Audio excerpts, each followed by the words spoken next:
You're in Braves country.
You're in Braves country.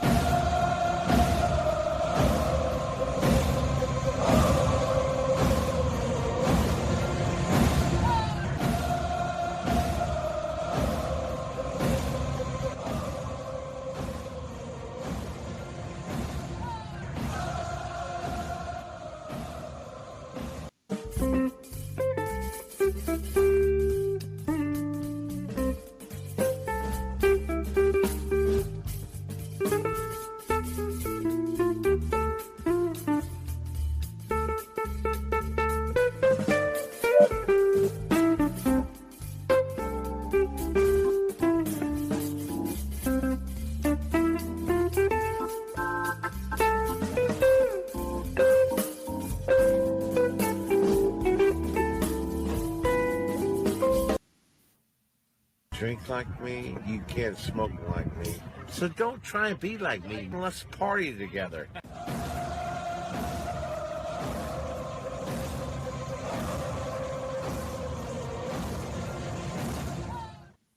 There's something kind of about a kid that's never played baseball. We have been hoodwinked, bamboozled, and flat out deceived. Why did you get so drunk? You got drunk. I'm just really exhausted. What's in that cup? Rum and Cokes? Do you have any idea how important this is? We're trying to save the pub cup. Really? This is what you're doing? This is what you're doing?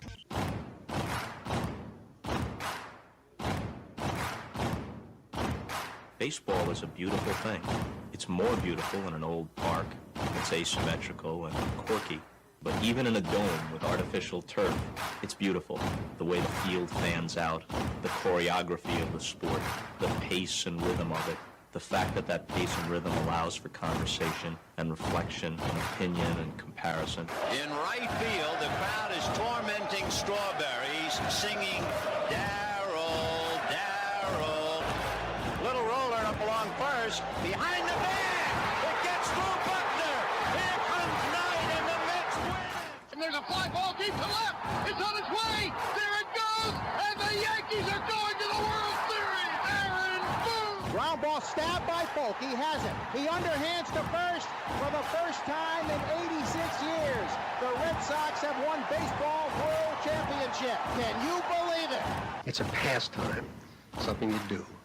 It's entertainment, something you watch. And it's a shared experience, something you talk about and read about. But you can apply those same three criteria to other things. What makes baseball special is that it's the best game that's ever been devised. Smith corks one into right down the line. It may go. Go crazy, folks. Go crazy. Sure as God made green apples, someday the Chicago Cubs are going to be in the World Series. A little bouncer slowly toward Bryant. He will glove it in front of Rizzo. It's inside. And the Chicago Cubs win the World Series. Cubs win. What a lucky break. The good Lord wants the Cubs to win. How can you not be romantic about baseball? If baseball is about caring, about loyalty and rivalry. Braves fans are on their feet hoping for some kind of a bleeder or a seeing-eye single. Here's the 1-2 pitch. Fastball hit high and deep down the right field line. It's going back, back, back. Is it fair? Is it zip, boom, bam, it's gone! Ram-a-lam, ding dong, a 3-run shot, and your Atlanta Braves have taken a 1-run lead. She's gone, baby! There's a very peaceful thing. It was created and played in pastures and meadows. There's grass, there's outdoors, there's everything that people thought was American and feel about America. You get in a ballpark, and it's the wonder of walking through that dark tunnel and seeing a huge open space where men play the little boy's game.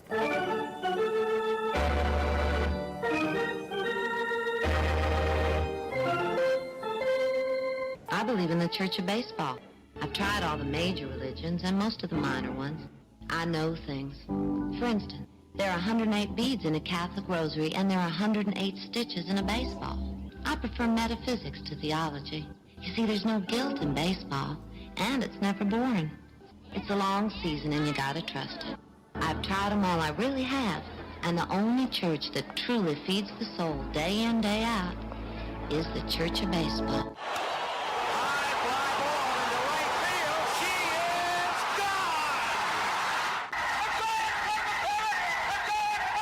Swung line drive left field. 1 run is in. Here comes Breen. Here's the throw to the plate. He is safe. You're in Braves country.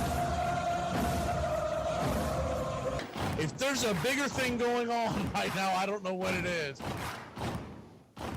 We're down to 1 strike here. Gurriel, the last hope for the Houston Astros. Here's the 0-2 pitch. Swung on, bounced over to Dansby. Dansby fires it over to first, and here comes the dog pile. Fire the cannons in the battery. Do the chop all throughout Braves country. Pop that top. Your Atlanta Braves have won it all. Ladies and gentlemen, welcome. We direct your attention now to home plate. Please remain standing. We call your attention to our fans here today. They will be jointly directed. And now, another fixture. Our national anthem. Oh, say, can you see by the dawn's early light what so proudly we hailed at the twilight's last gleaming, whose broad stripes and bright stars through the perilous fight for the ramparts we once were so gallantly streaming, and the rockets' red glare, the bombs bursting in air, gave proof through the night that our flag was still there. Oh, say does that star-spangled banner yet wave o'er the land of the free and the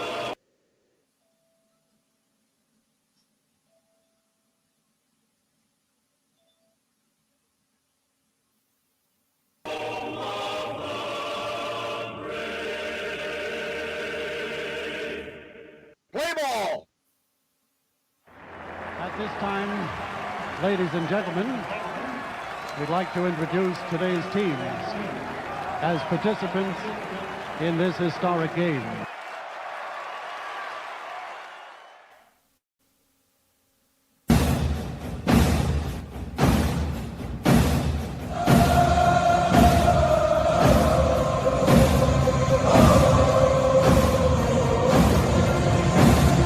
You're in Braves country.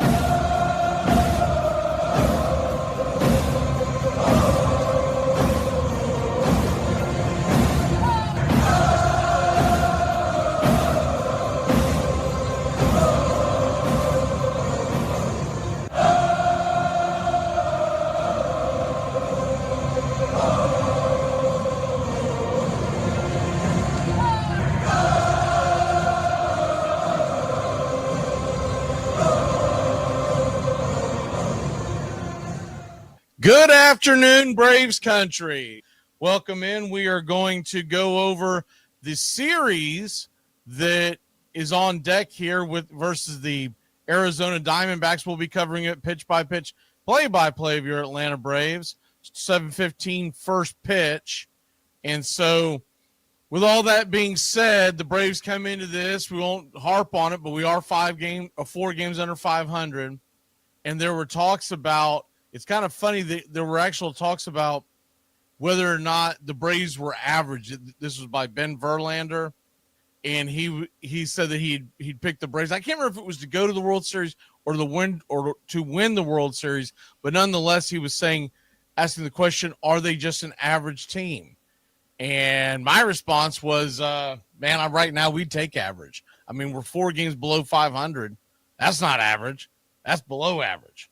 We are sitting here right now going into a series that, let's be honest, the Braves, if this was on a neutral site, it would be looked upon them as being the underdogs in this series. With them being at home, a lot of folks expect them to be able to go in and win the series. And with the pitching matchups, we should be able to win the series. But if we're being honest with ourselves, we have not played like a team that is necessarily better than Arizona. We did take 2 or 3 from them in Arizona.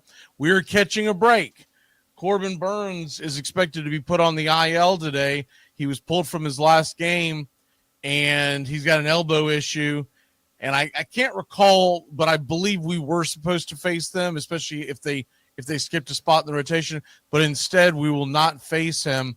If you look at the schedule that we have sharing on the Facebook and on the YouTube feed, I can't do it on the TikTok feed. It's going to be Strider versus Gallen tonight, Sale versus Merrill Kelly tomorrow, and then Grant Holmes versus Brandon Pfaadt on Thursday. And that Thursday game is a 12:15 first pitch. It is a 7:15 the first 2 nights. So that's all hearsay, Merrill. But anyways, Merrill's asking about the Jaron Duran to the Padres. That was created by a clickbait writer. Whether or not there's any basis to it, you kind of have to take all that nonsense with a grain of salt. Till something actually happens, I don't really react to it, because the more and more that we've gotten into the social media and with the clickbait media, most of these things are created just to get your attention. So you'll go on there, click on the article, and watch all their advertisements. Most of it is usually realize, and I'm not putting down you bringing it up by any means, because it's all going to be water cooler talk in the month of July. But we're coming up on the trading deadline in a couple of months. And like there was a dopey segment on today for MLB Network, and they were talking about teams that will surprise you that are going to be selling at the deadline. I don't buy any of it. They had the Houston Astros, who are a half game out of first place in their division. Houston Astros, who always go for it, they're going to be sellers. I don't buy any of it. This is a New York writer, New York bias. Of course, he didn't put anything up there, any team up there in the Northeast. It was all teams that he's really realistically what it is. He hopes these teams are selling. Houston, unless they just crash out the next 2 months, they're not selling. Houston always goes for it. And you got to admire that in that franchise is that they don't just pack it up and say, well, we had enough. We had a good run. We'll see what happens. Tonight's game, it's Zach Gallen, who the Braves have gotten to. It is Spencer Strider, who has not pitched well. And we'll start off there. We got a bunch of things to get into, including the firing of Tuiasa Sopo and the rehiring of Freddie Gonzalez. But tonight's game, you're looking at Zach Gallen, and if you're wondering about what he's been doing lately, and the Braves saw him back on April 25th in Arizona, and he went 5 innings, 3 earned. So the Braves did get to him. Now, to be fair, he has pitched well against the Braves in the past, but I don't know if this is the Zach Gallen that we got back when we used to face him and really used to struggle. He's only 29 years old, but he doesn't seem like he's quite the pitcher he was 2-3 seasons ago. And I don't watch enough Arizona games to know why that is. I just know from following it as a baseball fan and a fantasy baseball fan and doing the betting odds and all that kind of stuff. Zach Gallen is not someone that you would hook your ship to, whether you're in fantasy, whether you're in the betting market, or just all in all looking at it logically as a baseball fan, say, man, I think he can go out there and shove today. He is from North Carolina, okay? He played his college ball at North Carolina, excuse me. I think he's from like New Jersey, but he did play for UNC. And so him kind of coming home could have add an extra bump, but regardless, Spencer Strider is going to be the key to this game. Without a doubt, when you start laying out the keys to a ball game and you have Spencer Strider coming out there, who, look, I know we're sitting here freaking out because he hasn't looked like Spencer Strider, but realize he had one start in April, middle of April. Then he took a month off and he came back against Washington. And then 7 days later played against Philly. Only that first game did he go 5 innings. Now, I thought that what he did against Philly was a little more indicative of what you can expect for Spencer Strider. What you hope now is that he can pitch a little further into the game. Remember the game against Philadelphia, he went 4 2/3, gave up just the 1 run, 7 strikeouts, and that's great, but you want him to go a little further. You want him to go into the 6th. I don't know if the 7th is realistically possible right now because I think they're going to take baby steps. Unless he is just at an extremely low pitch count, which isn't typical of a Spencer Strider start. He is most likely, we're gunning for 6. And if we get somewhere around 6, we're going to be happy. If it's 5 1/3, 5 2/3 with less than 2 earned runs, and we'll say somewhere around the 6 to 7 strikeout range, maybe even 8. I'll take that all day long. Even if he can't get you to the 6, if he is somewhere between the 5 and 8 strikeout range, I'm going to be happy with that. I don't want to see a situation like in Washington where he went 4 1/3, gave it, 4 earned? Yeah, 4 earned, and only struck out 3.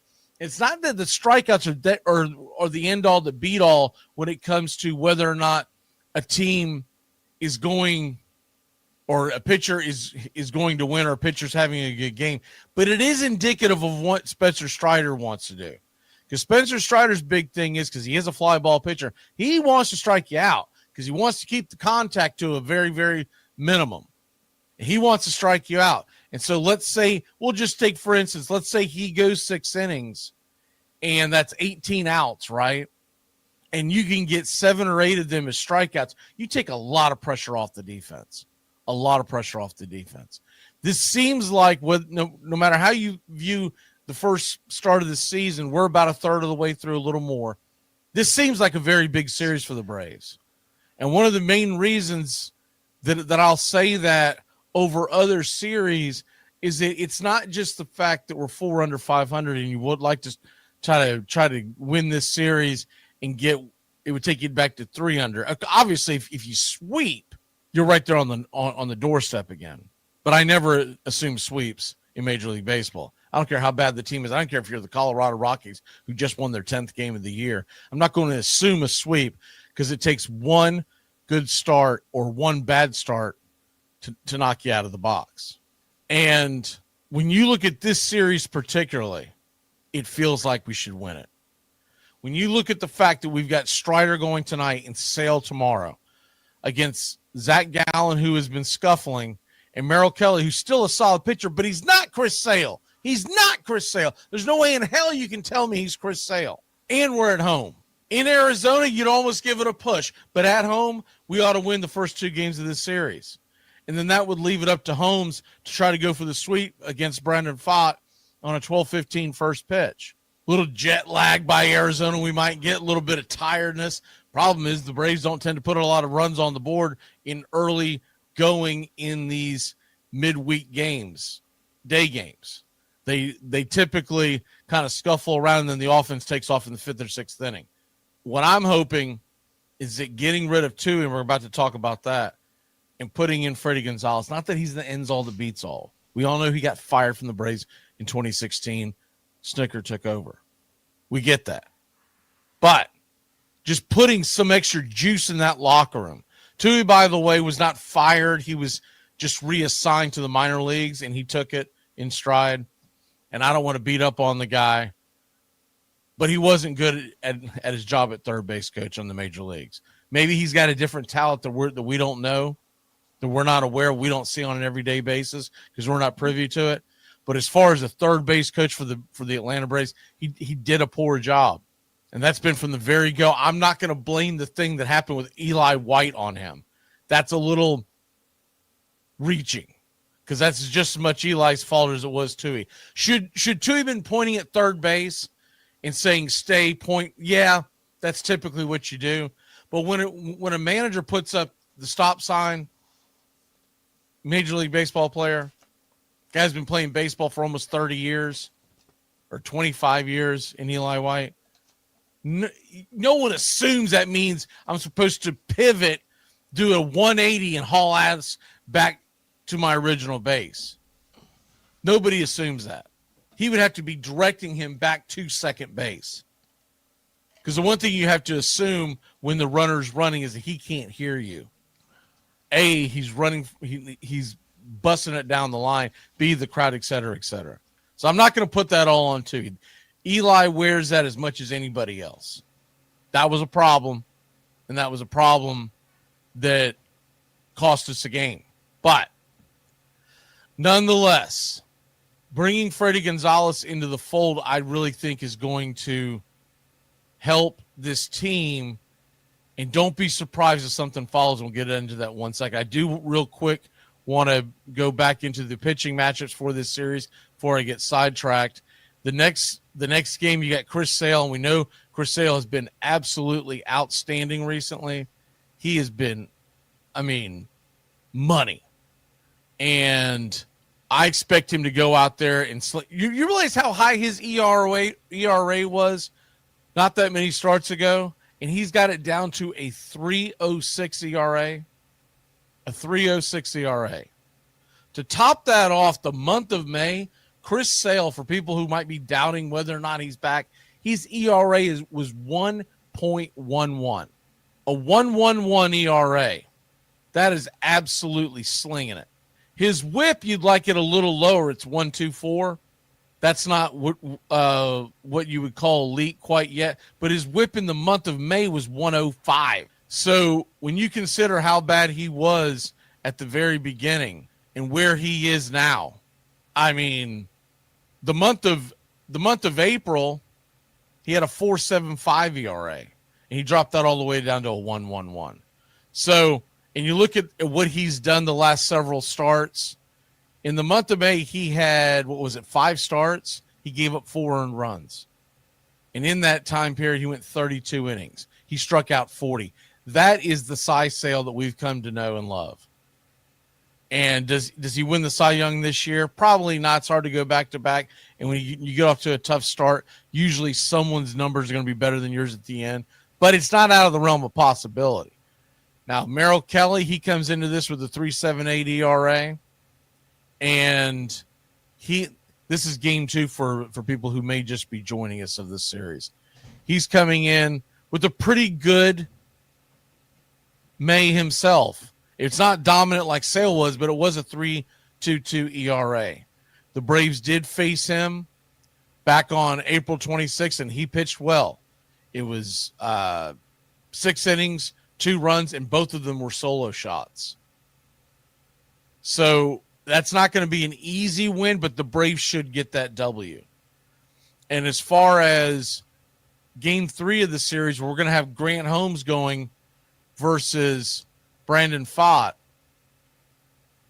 Brandon Pfaadt's ERA, we're facing 2 starters in this series that their ERA, and we're in June now. This is no longer quote unquote small sample size. This is pretty much what you've done at this point.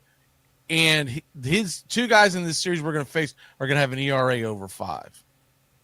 His ERA, this is Brandon Pfaadt, game 3 starter. His ERA in the month of May was 8.1. Now, he went up against the Braves on April 27th, and we know how bad the Braves offense has been. He gave up 2 runs. He went 6 innings. He struck out 6. I expect the Braves to do much better against him the second time through. I've seen a lot of rumors on why a lot of folks think that he hasn't pitched well, but whatever it is, he had an 8 ERA in May. In fact, he was so bad on his last outing that he did not get an out. He did not record 1 out, and he gave up 8 earned runs. None of them were home runs. He gave up, 6 hits? 0 home runs. So they were raking the ball left and right. Man, he was essentially just left out to dry at that point. But when you look at that matchup, Grant Holmes, he's gotten to the point now where Grant Holmes is a very formidable starter for the Braves. He's easily our number 4. It's what I thought he would be this year regardless. There were some people that were, now that A.J. Smith-Shawver is injured. There were a lot of people that did not believe he could do what he did towards the end of the season last year. I thought he could. I still think there's a possibility because of his lack of innings that he's pitched throughout his career that we make a move and put him in the bullpen towards the end of the year because you're going to be worried about putting a lot of innings on the guy. But in the month of May, Grant Holmes has an ERA of 3.22. Right now, his overall ERA is 3.78. Month of April, 3.91. He had 2 bad outings in March, one at San Diego and one in L.A. Actually, the one in San Diego was just 1 inning for no earned runs. But he got clobbered in L.A., and I don't know if all of that was his fault because he was under the impression that he was going to be ready for a start. The Braves put him in because of the extra built-in days off coming off of spring training. They put him in relief in one of the games in San Diego and still held him to that same start in L.A. And whether or not that had a factor in, I don't know, but I know one thing. That was his worst start of the year. You look at what you can expect from him in game number 3 of this series. He goes pretty close to 6 innings. If he doesn't get 6, he gets damn near it. He had the 1 bad outing against Cincinnati on May 7th. And the one against Boston wasn't great, but I blame Snicker on that one because he never should have been left in there to go that 3rd time through the lineup. We saw this against these Arizona Diamondbacks when Snicker did the same thing with him. Remember when Eugenio Suarez hit the 4 home runs? Well, 3 of them were against Holmes. After 2, the response by Snicker in the post game was, "Well, you just don't think he's going to give up a 3rd one." Why the hell not? He's giving up 2. So that once again is just poor management. All right, so that kind of puts a lid on the series itself. I do think the Braves are going to win this series. We'll say 2-1, but there's a strong possibility if we play well. And sometimes you get that energy on what we're about to talk about. getting a new coach in, that may push us to a sweep. And when you bring in Freddie Gonzalez, and I get it, he got canned by the Braves. Wasn't all his fault. The Braves sold off the team, and he couldn't get any wins. And they put Snicker in charge because they wanted him to basically develop all the young kids because he's developed them in the minor leagues. And that's essentially how Snicker ended up with the job. But the thing about Freddie Gonzalez, you put him over there at that third base spot, Snicker better get his act together because now there's no real reason why you couldn't force Snicker down and tell him, hey, we don't want to fire you. Maybe you take another position. Maybe you retire on your own, whatever. But Freddie Gonzalez is a guy that you could put in the dugout and get you to the end of the season. I don't believe when we start talking about making moves in the offseason, getting a new manager, et cetera, I don't believe he's one of the ones that would be considered in that possibility. The only way he does that is, let's say they fired Snicker. Let's say they give Snicker till the All-Star break and his team's still stumbling and bumbling around. And they go, you know what, buddy? We're gonna let you give your waves here at the All-Star game, and then it's time for you to go. And they put Freddie Gonzalez in place, and Freddie's team, for whatever reason, takes off and does well in the postseason. Doesn't necessarily have to be a World Series, but let's say he makes a deep run. That could get him the job. But other than that, I don't really expect – what I expect Freddie Gonzalez to be is a fire. For those of y'all who may not remember him, or maybe you weren't Braves fans at the time, maybe you're a little younger, maybe you just became a Braves fan for whatever reason over the last several years. Freddie Gonzalez is a fiery son of a gun. And I'm hoping at least, if nothing else, he will lay into the umpires. Now, as far as from the dugout area, we will find out how much of a restraint Snicker has on the manager's underneath him. Because if we continue to see these home plate umpires call bad pitches and you don't hear any chirping from the dugout, then that means that he has put a muzzle on Freddie. And that also just tells you a lot about, we don't know what Walt Weiss would do if he didn't have Snicker standing over him. We don't know what Goodwin would do, et cetera, and the list goes on and on. So the third base coach gets fired. Well, not fired, but he's forced to go back down to the minors, and I'm sure in his mind it's fired.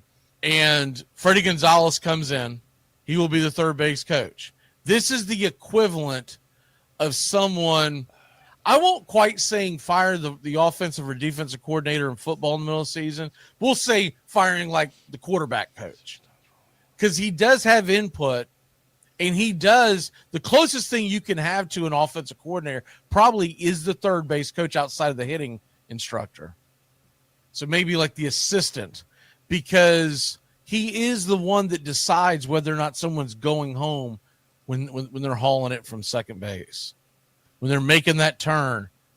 And I expect him to be aggressive. Will he be as aggressive as Washington, Ron Washington, Wash as we like to call him? Probably not, because Ron Washington is one of the most aggressive third base coaches I've ever seen. But will he be able to put a charge into some of these guys? Maybe that person, because the biggest thing I remember from Freddie Gonzalez when he was with us is that he had a big personality. And sometimes that can just be the difference of him walking around in the locker room, shooting the bull with the guys, getting them fired up for the game. Before we start to run out of time, I want to see if we got any comments here. I don't see anything on TikTok right now. Let me go back a few minutes to see. We'll go all the way back to I'll go back to like the last 10 minutes here on YouTube and Facebook. Charles says, all things considered, our pitching staff was top 3 in Major League Baseball, the top to bottom. It's not just the starters; it's the relievers. People don't realize we have a hell of a pitching staff. I think they think that our pitching staff isn't that good because we have this losing record. So we can only get damn run support.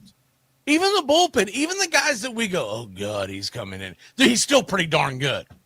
Watch other teams. That's all I can tell you. Watch other ball games, and you will see bad bullpens. As much gruff as we might give Kranitz about his kind of The way he has a hard time getting out of a chair and kind of lumbers up there. The guy knows his damn baseball because year after year after year, no matter what you give him, and I'm talking about these Monteros and these Hernandezes, they continue to walk guys, and he's trying to fight it with them, right? But he still continues to get the best out of them. You put Montero on the Astros, they didn't want him anymore. Now, I still think he's the first to go when Kimbrel comes back. But anyway, you look at it, see, Glenn says Walt Weiss would be the better choice. I don't think either one of them is going to be a choice for the long term and for the short term. If nothing else, what you have, Glenn, let's say you put Walt Weiss in there as the interim. You say, you know what, you're never getting a chance before. That means Freddie probably moves up into the dugout as his bench coach. He could still stay at third base, but it gives you options because you never know what's going on in the background, and maybe they're not impressed with something that Walt Weiss is doing. I'm just telling you, there's something to do with the fact that they brought in a former manager, excuse me, of not only a baseball team, this baseball team, to be their third base coach. They could have picked anyone to just be an also-ran. Go out there, new face, rah, rah, rah, get the job done. But he has got a passion, or at least he did. And we'll see if his hands are tied, being the but even back in his days as the Marlins coach, he has got, I think, my number one pick to be the manager next year, assuming Travis d'Arnaud continues to play baseball and doesn't want to manage, is Skip Shoemaker. He was the manager for the Marlins the last few years before he got canned. That was not his fault. He did more with less than I've ever seen any manager do in recent memory. Skip would be my pick, but that's kind of putting the cart before the horse. Hopefully Brian Sticker can turn this thing around. He rides off into the sunset as a winner. But looking at all this, I feel like this team, they're this close from taking off because of the pitching that they have.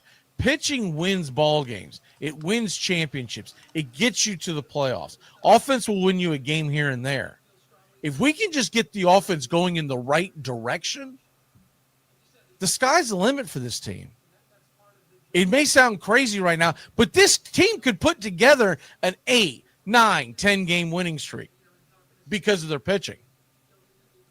All we're asking for the offense to kind of churn out 4 to 5 runs a game, and you may not even get the big winning streak, but you might win 17 of 20. You might win 19 of 25. All you need is offense. And I'm going to say this for the last time. Well, probably not, but I still think putting Michael Harris II at the number 9 spot is the smartest thing that they can do for the young man. I don't think he's ever going to be an elite hitter, but I do believe that if he's seeing more fastballs like he did when he was batting 9th before in front of Ronald Acuna Jr., if he's seeing those fastballs and they don't want to walk him, he is going to go on a tear. But if you continue to put him in the 8th spot, the 8th spot is always one of the most difficult places to hit. And it's because your worst hitter is usually hitting 9th. And so you don't get a lot of stuff to hit because they don't care if they walk you because Nick Allen's standing right behind you. But you put Nick Allen at the 8th spot, and whatever the situation is, his job is just going to be move the guy along, right? Move the guy on base over, however you can do it. He's a good bunter. He can push the ball to the right side when you need a guy. We got a guy standing on second, moving him over to third. Any of that's possible. But you put Harris down there at that 9 hole, and it gets to Harris. Whether or not the inning ends because Allen couldn't get the job done, right? But the following inning, Harris is coming up. It's the leadoff, and it almost feels like you're about to face 2 leadoff hitters. Because if you walk Harris, you're starting a problem with Ronald Acuna Jr. on deck.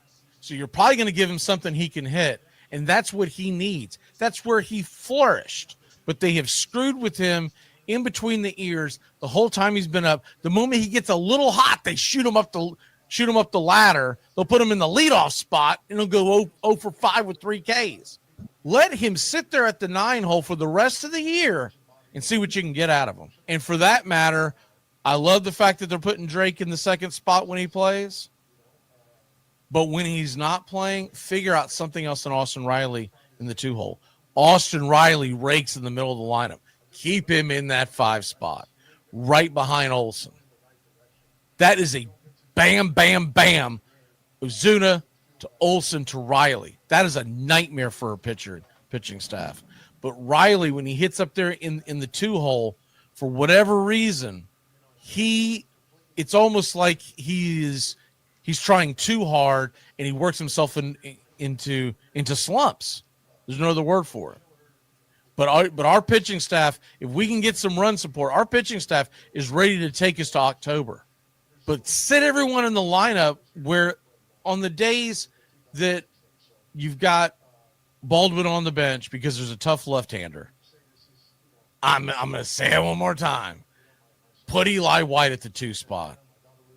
We want a guy in the 2 spot that is going to move the lineup along.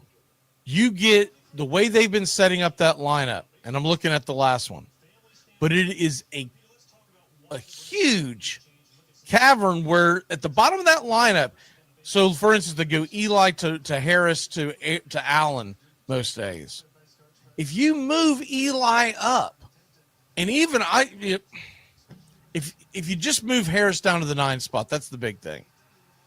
Eli, to me, can be interchangeable in a few places in the lineup, but you keep Riley down. On the days where Baldwin is sitting on the bench, put Riley behind Olsen. It lengthens the middle of that lineup. And Eli can bunt. He doesn't overdo things, and he's fine with pushing the ball the other way. Does he have some thunder in his bat? Yes, sometimes. That's not what you're looking for in him from time to time. He will do it, but when it's all said and done, Eli White is a perfect number 2 guy with Acuna at the top of the order, because then if he gets on and Acuna gets on, you got a lot of speed on those base paths, and you can stay out of some double plays because you've got Ozuna sitting right there, and we all know he's slow. We all know that Matt Olson is not quite as slow as Ozuna, but he's not exactly a speedster. So you keep speed in front of them to be able to run. I think you could see some big things happen with the offense. I'm not going to blame it 1,000% on the batters, though. I think the batters take bad approaches. Some of that blame has to go on Tim Hyer. But some of that blame has got to go on the front office that actually puts the lineup together every day. Because if you think it's Snicker and a bunch of guys sitting in a room deciding where everyone's going to hit, you're mistaken. They are given the sheet. He's allowed to give some input, but usually it goes in one ear out the other. Man, get a couple of baseball guys in that damn room filling out the lineup, because I feel like you got a bunch of number pushers that have never put on the cleats, and that's a problem. All right, we're going to go ahead and get out of here. We're here on Braves Country today on the first day of on the first game of every series that the Braves do. We're on external radio all throughout the country on independent stations, and as you want to catch us on YouTube, where everybody jumps into the comments, that is a Braves Country Radio, and you need to be a member to see it. We're also in TikTok and on Facebook, but I don't see those lineups as much. Y'all have a great one. This one a little longer than I expected to, but we'll see you on Friday, where we head to San Francisco, and that's going to be a problem. We got to start playing good baseball now, not when we get out to the West Coast.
On a beer? 7 o'clock in the morning. Scotch? Hey, howdy, hi, and how the hell are you? Pull up an armchair, girls and boys, and join us for Braves Country Baseball. You're listening live, and the scene is Truist Park in Atlanta, Georgia. And we're set to bring you pitch by pitch, play by play of your Atlanta Braves. Hi, I'm Mac McGee. Here's your starting lineups for today's action. Leading off and playing right field for the Arizona Diamondbacks, it's Corbin Carroll. 16 home runs, 35 RBI, 10 stolen bases, batting .254. Batting second, playing second, Ketel Marte. 8 home runs, 13 RBI, 2 stolen bases, batting .276. Batting third, playing short, Geraldo Perdomo. He has 6 home runs, 41 RBI, 11 stolen bases, batting .283. Batting cleanup, playing first, Josh Naylor. 7 home runs, 37 RBI, 9 stolen bases, batting .297. Batting fifth and playing third, Eugenio Suarez. 16 home runs, 44 RBI, 1 stolen base, batting .231. Lourdes Gurriel is in left field and batting sixth. He has 8 home runs, 33 RBI, 3 stolen bases, batting .251. Batting seventh, the designated hitter, Pavin Smith. 4 home runs, 16 RBI, 1 stolen base, batting .291. Moreno is behind home plate and batting eighth. He has 4 home runs, 16 RBI, 1 stolen base, batting .276. Batting ninth and in center field, it's Alek Thomas. 1 home run, 16 RBI, 3 stolen bases, batting .255 on the year. On the mound for the Arizona Diamondbacks, it's Zach Gallen. 3-7 record with a 5.54 ERA and a 1.4 WHIP. 66 innings, 61 hits, 66 strikeouts, 32 walks, 10 home runs served. He'll be going head-to-head with Spencer Strider. The quad father is 0-3 with a 4.5 ERA and a 1.29 WHIP. 14 innings, 15 strikeouts versus 12 hits, 6 walks, and 2 home runs served. Leading off and playing right field for your Atlanta Braves, it's Ronald Acuna Jr. 3 home runs, 6 RBI, batting .324. Batting second behind home plate, it's the Drake Baldwin. 5 home runs, 15 RBI, a .321 average. Austin Riley, batting third, playing third. 10 home runs, 33 RBI, 2 stolen bases, batting .275. Matt Olson, batting cleanup, playing first. 12 home runs, 31 RBI, a .239 average. Batting fifth, the designated hitter, Marcell Ozuna. 10 home runs, 25 RBI, a .284 average. Batting sixth, Ozzie Albies. 6 home runs, 22 RBI, 6 stolen bases, batting .235. He'll be at second base. Alex Verdugo is in left and batting seventh. 10 RBI, 1 stolen base, batting .259. Nick Allen is batting eighth and playing short. 12 RBI, 6 stolen bases, batting .241. And lo and behold, somebody must be listening to Braves Country Radio.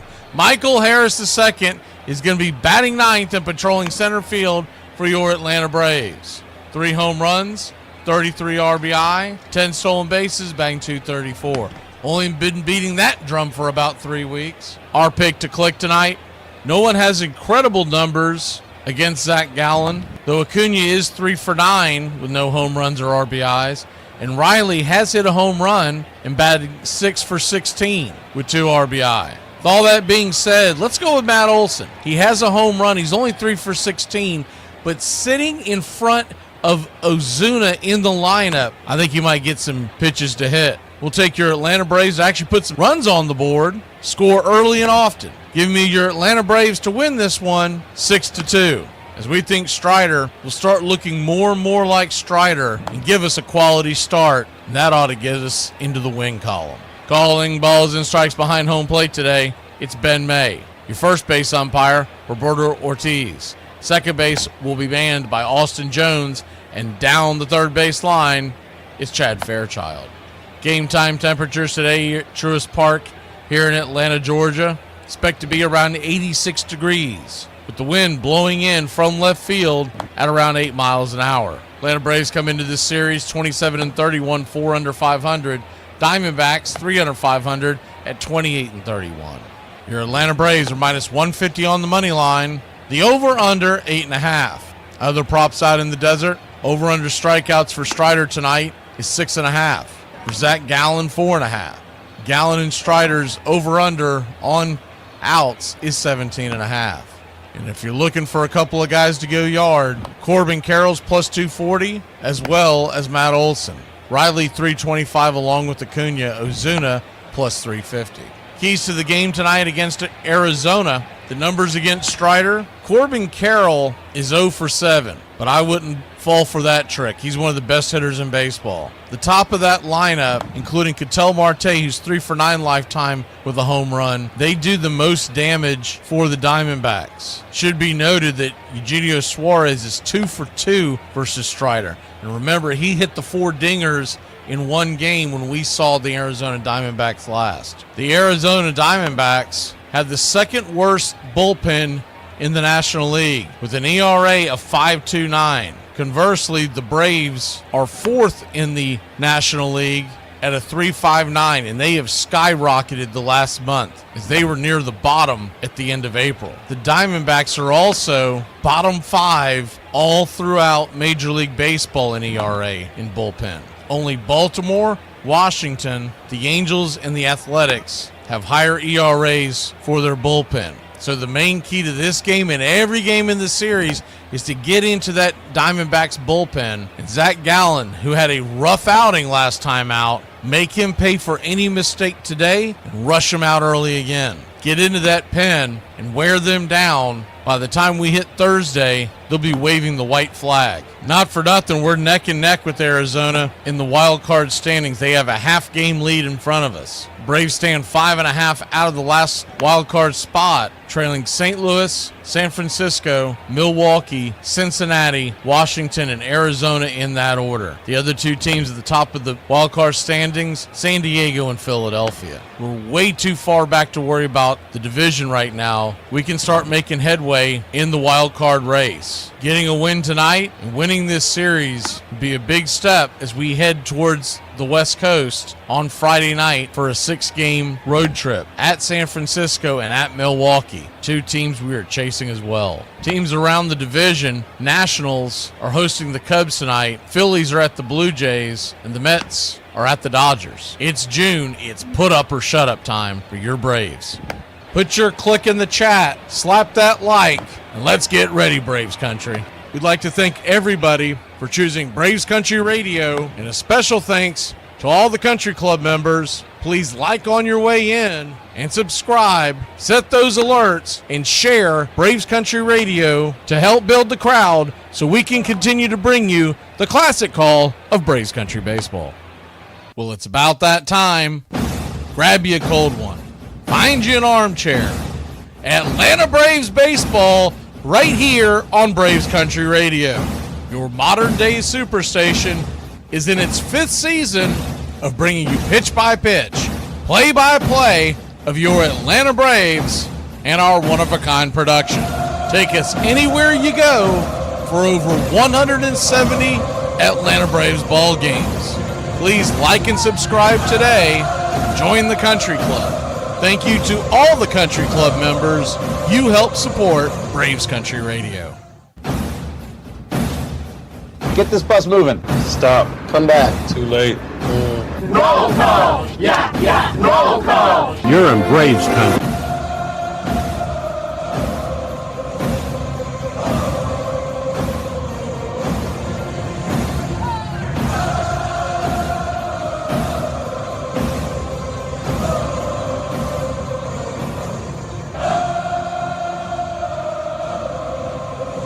Good evening, Braves country. How the hell are you?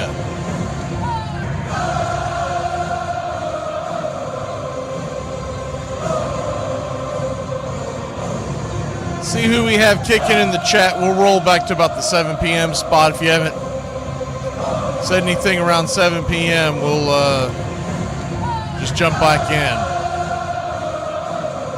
Roll all the way back there. Here we go.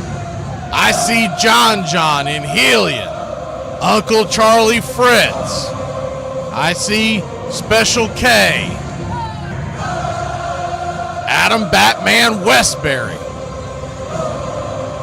Neil Pearson.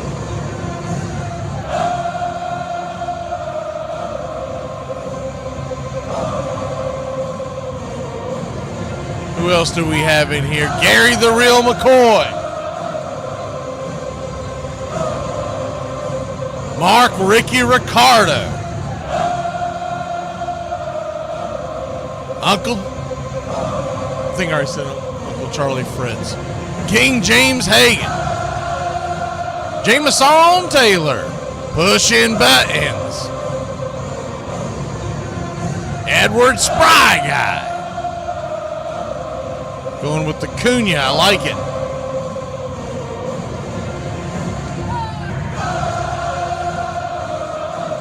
Old World Billy Goat. Birdwell and Billy Goat.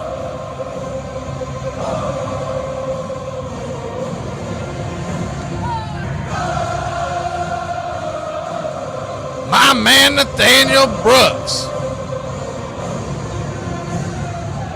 Who else do we have in here tonight? I think I've seen most of these. If you were at the very beginning, just jump back in. George Pearson.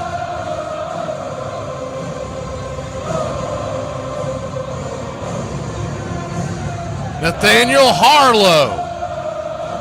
I think that's just about it. Nathaniel must be in Florida. It looks like he's got the Florida State flag. All right, we're going to take a real quick break. When we return, pitch by pitch, play by play of your Atlanta Braves. Spencer Strider Night. Hey, Braves Country, Mac McGee here for American Rebel Beer. America's patriotic light lager, all natural ingredients. Stand tall, be proud. The perfect beer to celebrate life, liberty, and your pursuit of the American dream. America's patriotic light lager, offering a crisp, clean, bold taste. Perfect beer to celebrate life, liberty, and your pursuit of the American dream. A beer with only 110 calories that tastes like a full-flavored beer and celebrates like freedom.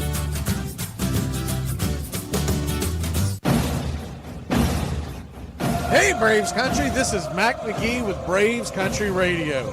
We are bringing you pitch by pitch, play-by-play of your Atlanta Braves all year long. Join the Country Club today. Help support Braves Country Radio. Join the Country Club today. It helps us bring you more of the game we all love. Braves Country Radio, your home for the classic call of Braves Country Baseball.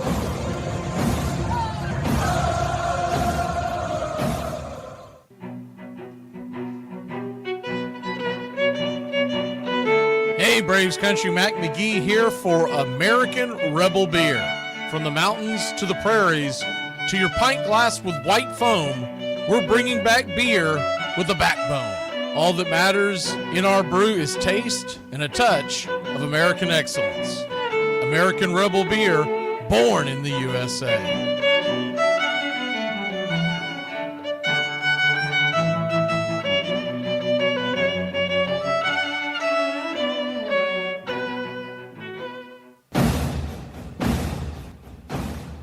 Ladies and gentlemen, we interrupt our program of dance music to bring you a special bulletin from the radio news. Sit quietly and we will control all that you see and hear. There is nothing wrong. You are about to participate in a great adventure. You are about to experience the awe and mystery. You unlock this door with the key of imagination. Beyond it is another dimension, a dimension of sound, a dimension of sight, a dimension of mind. You're moving into a land of both things and ideas. You've just crossed over into Adventures in Time and Space. We offer you Braves Country Radio, your home for the classic call of Braves Country Baseball. Hi, folks. Join us now for another Braves ball game. Yes, sir. This is the one we've been waiting for. This is it. This makes you feel like it's spring and baseball. No more measles and free tickets to the circus. You're in Braves Country.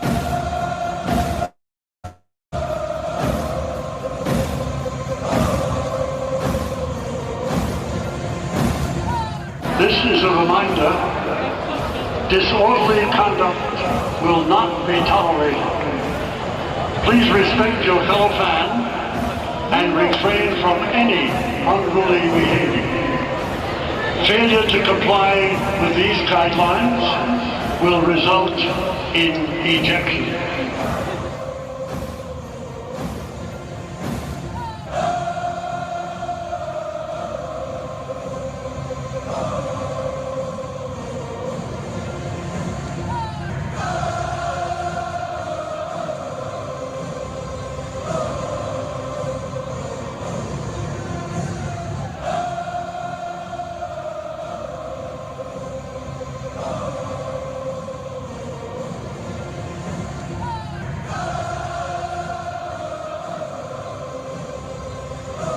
Good evening, Braves country. Sitting here.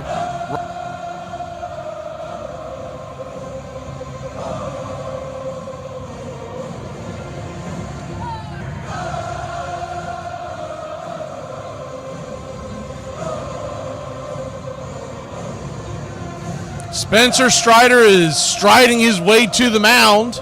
Braves are in their home whites. Braves across the chest, tomahawk underneath, in red outlined in navy. Handle in the blade, wrapped in yellow. Numerals on the back, red and in navy. Names in navy on the back. Blue ball caps, red bill.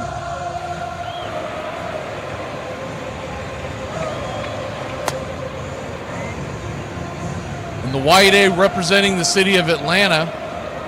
Arizona is in their home grays. Arizona across the chest in red. Gray shirt, gray pants, black ball cap, red bill, and their Diamondback logo in red on the front. And Spencer Strider finishes his final warm-up tosses as we are just about set for pitch-by-pitch, play-by-play of your Atlanta Braves.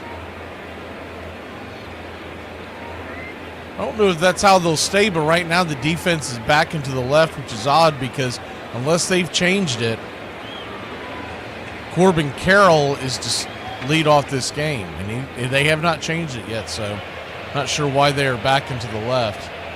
Maybe they haven't realized that there's a lefty starting. Who knows? We welcome Freddie Gonzalez back to Braves country. Let's give him an old Braves country welcome.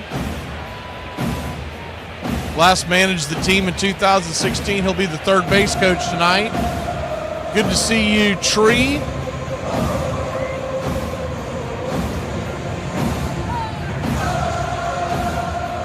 See you jumping into the chat.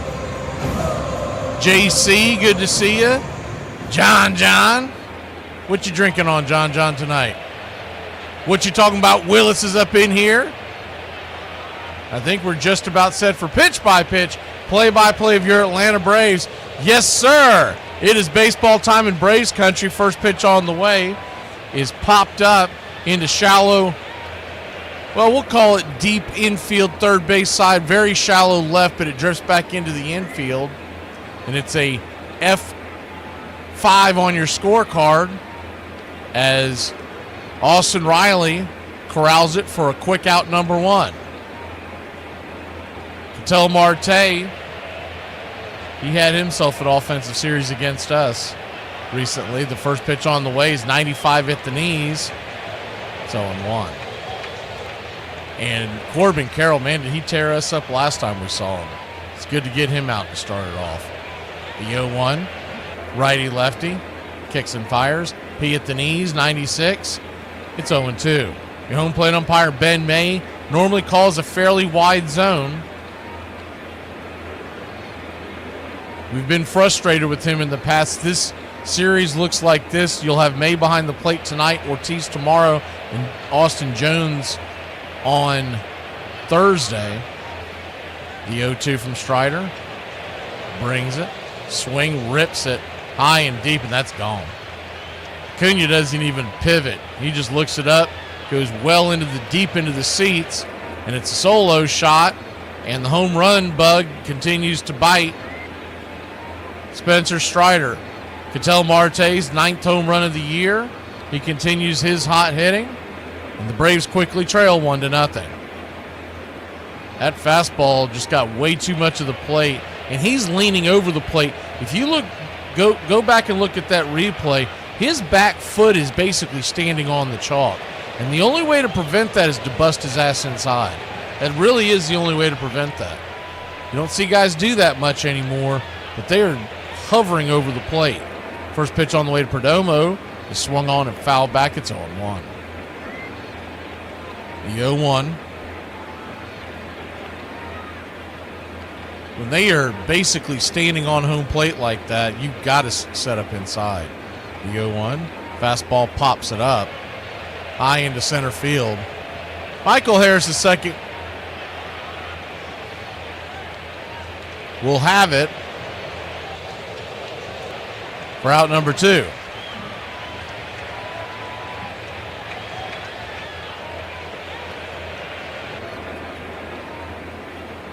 Two down, and that'll bring Josh Naylor to the plate. After that, you have Suarez if he gets on, and then Gurriel. All power hitters. First pitch on the way to Naylor is a 95 fastball inside, missing high. It's 1-0. Braves trail it 1-0. Solo shot by Ketel Marte. The 1-0. Brings it. Down and away, 2-0.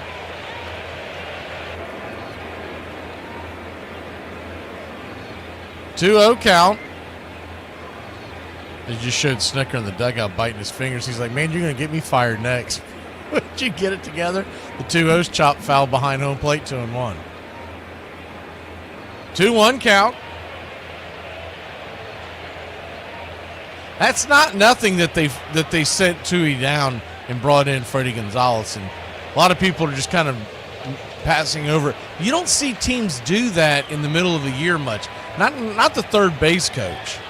So you can tell that Anthopoulos is catching some heat from above. The 2-1, swing and a miss, 2-2.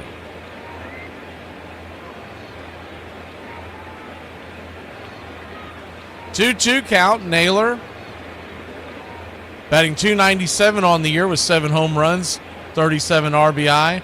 The Braves defense, left to right around the infield, it's Riley to Allen to Ozzie to Olsen. Baldwin is behind home plate, Strider on the bump.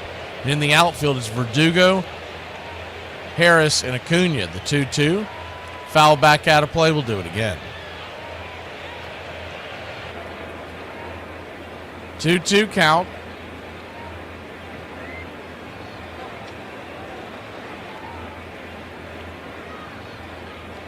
Strider comes set.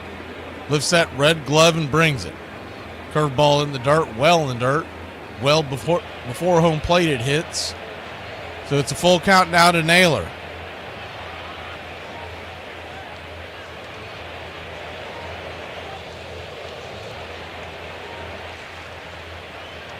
The payoff pitch. Swing and a miss, strike 3. Got him with the slider down and in. And that'll end the inning. He gets a strikeout. Fairly quick inning, but he does give up the home run shot, and you can tell the disgust on his face. When we return, Acuna leads us off. I have to go to rehab. So what I don't think you need rehab. Kim, I blacked out and climbed into a trash bin. Hey, Braves Country, I'm Mac McGee. Join us for Pitch by Pitch, Play by Play, the classic ball of Braves Country baseball. We're bringing you Atlanta Braves baseball all year long. Jump into our pregame show, Braves Country Today, just before first pitch. Stick around for the postgame show, Braves Country Tonight, where we will open up the phone lines and react to your calls or your comments all year long. That's Braves Country Radio, pitch by pitch, play by play, your home for the classic ball of Braves Country baseball. What's your favorite section of the alphabet? I mean, there's an obvious answer. Yeah, excluding elemental P. H-I-J-K. No, bro, that's the worst one. H-I-J-K? H-I-J-K. It's like, hi, just kidding. 30 years. Okay. Wow, you'll be paying this off in your mid-70s. All right. Hey, I got an idea.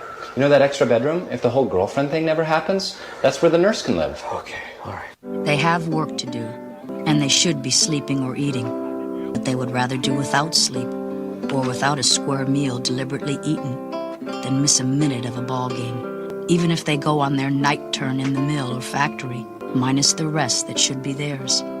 Baseball has been a passion of immigrants because it is a way into the United States. It's a kind of citizenship perhaps more authentic than anything which can be on a piece of paper. Sometimes it was the youngster's rebellion against his father, becoming less Polish, more American, by taking up baseball. But it became an enormously important part of the American identity. Welcome back. Freddie Gonzalez heads out to the third base coach area, getting a round of applause. First pitch on the way to Ronald Acuna Jr. is a swing and a miss strike. Slider well off the plate. It's 0-1. Acuna has not fared well against Gallen in his career. The 0-1 swing lifts it high into right field, drifting back on the track, jumping at the wall and robbing extra bases from Ronald Acuna Jr. is that man, Corbin Carroll. Great leaping catch considering how short Carroll is. He stands in around 5'10", 5'11". And he needed every bit of it to get to the top of that wall to catch the ball. A couple inches higher and we would have had extra bases. Maybe even 3 considering with Carroll standing right there, that would have went over his head. First pitch on the way is up top for a strike. It's 0-1. Righty-lefty matchup. The 0-1 swing chops it over to first. Backhanded by Naylor. Covering the bag is Gallen. And it's a quickly 2 outs. 4 pitches in, 2 outs into the game. Gurriel, Thomas, and Corbin Carroll are in the outfield left to right. In the infield, it's Suarez, Perdomo, Marte to Naylor around the horn. Behind home plate, it's Moreno. So Gallen just 4 pitches in. That'll bring up Austin Riley. Riley batting .275, 10 home runs. A guy who has been struggling on the bump, the last thing you want to do, and Riley did it. Swings at the very first pitch, 5-3 put out, 5 pitches, 3 outs. The Braves just basically gifted that inning to Gallen. He's been struggling, and you just swing away at the first things you see. Tim hired, Tim fired. I'm your Uber driver. Get in. I didn't order an Uber. We've got one now. I'm good, bro. Oh my God! Good! Or wait. All right, guess what, guys? We made a football team. We're calling it the Buffalo Bills. Oh, that is very cool. What's our mascot going to be? Is it Bill? Who's Bill? No, the mascot's a buffalo. But you said we're the Bills. Yeah, the logo is a buffalo. Right, and we're in Buffalo. But we're the Bills, you said. Right. Well, why don't we just be the Buffaloes? Well, then we'd be the Buffalo Buffaloes. Yeah, it's a little too much Buffalo. We're the Buffalo Bills, okay? We're named after Buffalo Bill Cody. He's a legendary bison hunter. Wait, so we're naming our mascot after a guy that used to kill our mascot? Technically, yes. Maybe there's a guy that kills dolphins. That makes more sense. That's illegal. He's Bill. What if we call him Billy? You know, it's a little more kid-friendly. Okay, sure. Okay, how about full name William Buffalo, but he goes by Bill, socially. All right, we don't need a full backstory. But listen, it's cold up here. We're going to build a dome to play in, right? No. We thought it through. It should be fine. Lager, the beer that brought the forest down. I drive an exotic imported sports car. I eat exotic foreign food like frankfurters and pizza. But when it comes to numbing my mind, I'm a patriot. I drink the beer that brought the forest down. I'm a lager man. And with the new 80-bottle trunk pack, you've got enough for the evening. Hey, it's happy hour somewhere. Lager brings out the patriot in you.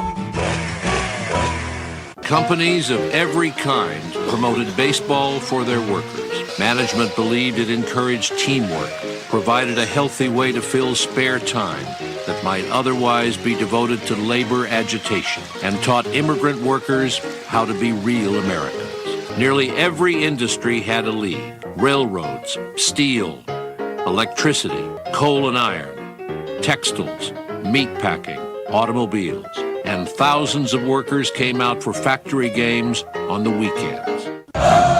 First pitch on the way from Spencer Strider to Eugene Suarez. This is a familiar thing we've seen before. He hammers it over the left field wall, but it does bounce, so it'll only be 2 bases. But Eugenio Suarez, he is the guy that hit 4 home runs against the Braves in the first series. And now he's got his 12th double. So runner on first.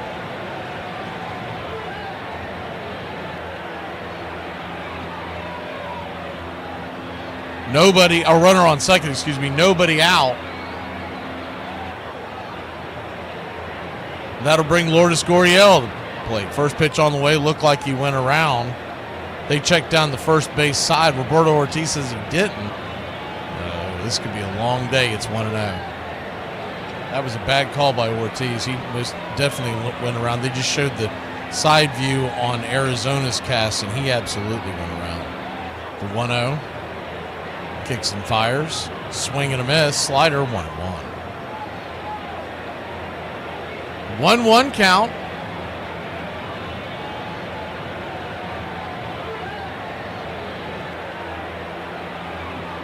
Braves trail at 1-0. Runner at second, nobody out. The 1-1. Inside 95. 2-1.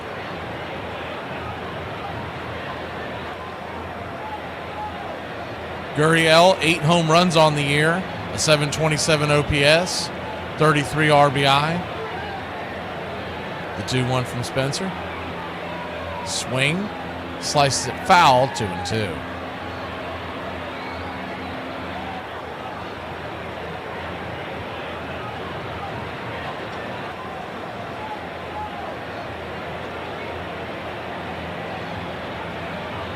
The 2-2 from Strider. Kicks and fires.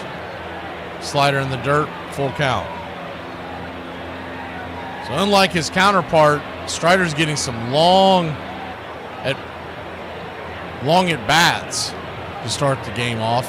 He's at 19 pitches, and there's nobody out here in the second.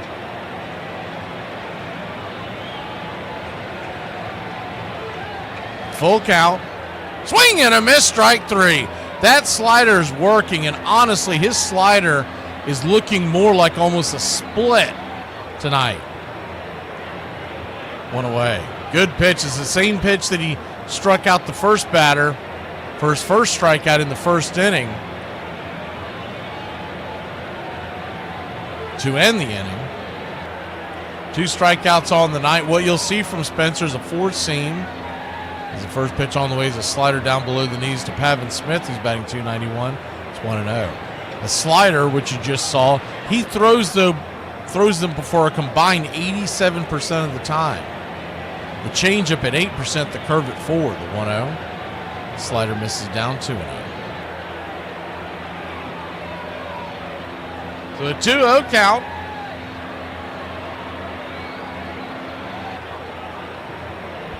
Righty, lefty, infield back and to the right. Pitch from Strider. Swing, that ball's hit high and deep into right field, giving Chase's Harris. He calls off Acuna for a loud out number 2. On the play, Suarez will tag from second and head to third. I'll tell you what, if he wanted to be sneaky there, if Ozzie delivers that ball that the cutoff to Riley, Suarez was kind of Cadillacing in there to third. He might have been able to tag him on the shoulder. I'm sorry, not Ozzie. It was Nick Allen. He was looking at Ozzie, but if he had looked at Riley, Riley was standing close enough. He throws a bullet right there. He may get him on the shoulder because he just kind of slowly Cadillaced into third. First pitch on the way there to Moreno is off the plate high and wide. It's 1-0. Moreno batting .276, 4 home runs, 16 RBI. 1-0. Swing and a miss. 96 blew it right by him. It's 1-1. Nationals lead the Cubs 3-1 early on in their affair. Guardians and Yankees are just getting underway. Phillies have already put 6 on the Blue Jays. The 1-1. Sliced down the right field line. That's going to fall in. That's going to be a base hit. Seeing eye single, fisted it over the head of Olsen and in front of Acuna, and the Diamondbacks have doubled their lead.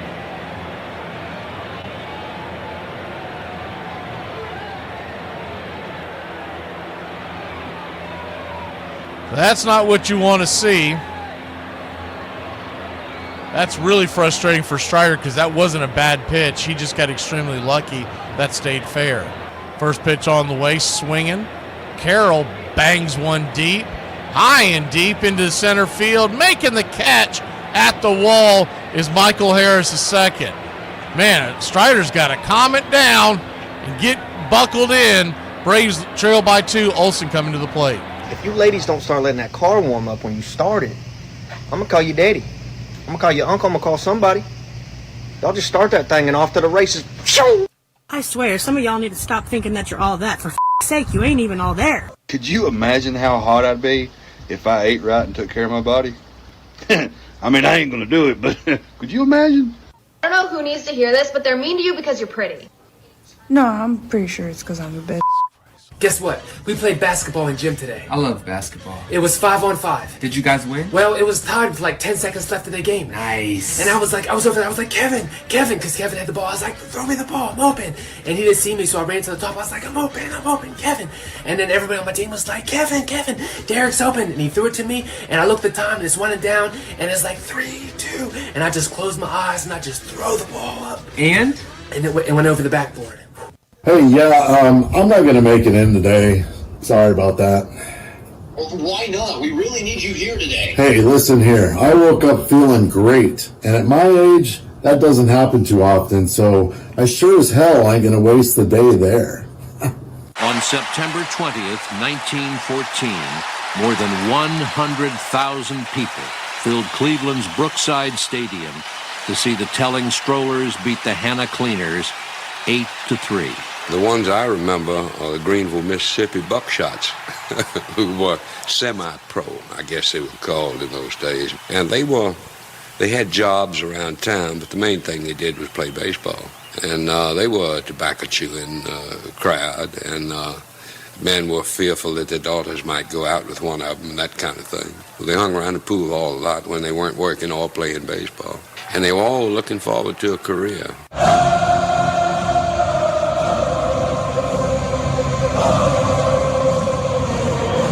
All right, bad news is Braves trail 2-0. Good news is we got a long way to go. First pitch on the way is a 95-mile-an-hour fastball. About letter high to Matt Olson from Zach Gallen. It's 0-1. Gallen with just 5 pitches in the first inning goes back to work. The 0-1. Swing, hits it. Up the middle. Should be an easy play by Marte. With Olson's speed it is. 4-3. 1 down. 1 down, and that'll bring Marcelo Ozuna. He was dropped to 5th in the order. They changed the hitters around. They keep doing that, and it does not pay dividends. I don't know why they don't just let the middle of that order be what it is. It's like they keep trying to shoot dice and get a lucky roll. First pitch on the way is a 4-seamer right there. It's 1-0. If you're going to do this, stick with Riley in front of Olson and Ozuna behind him when righties are on the mound. 1-0. Knuckle curve drifts in. It's 1-1. But there's no rhyme and reason to it. Ozuna hits a home run the other day. The only run we scored is the 1-1 right there at the knees. 1-2. And that's what these analytical dorks don't understand when they're sitting there playing with the numbers and giving Snicker the lineup. They think that they're just interchangeable like a video game. The 1-2 down and in, 2-2. These guys have different mentalities where they're batting in the order, and they keep screwing with them. 2-2 count. Braves trail 2-0. Ozuna, pitch, swing, chops it over to third. Should be an easy play. Ozuna doesn't run well at all. Bad throw, but a good scoop by Naylor. Suarez. They deal with his lack of defense because of his power bat. It's a 5-3 put out.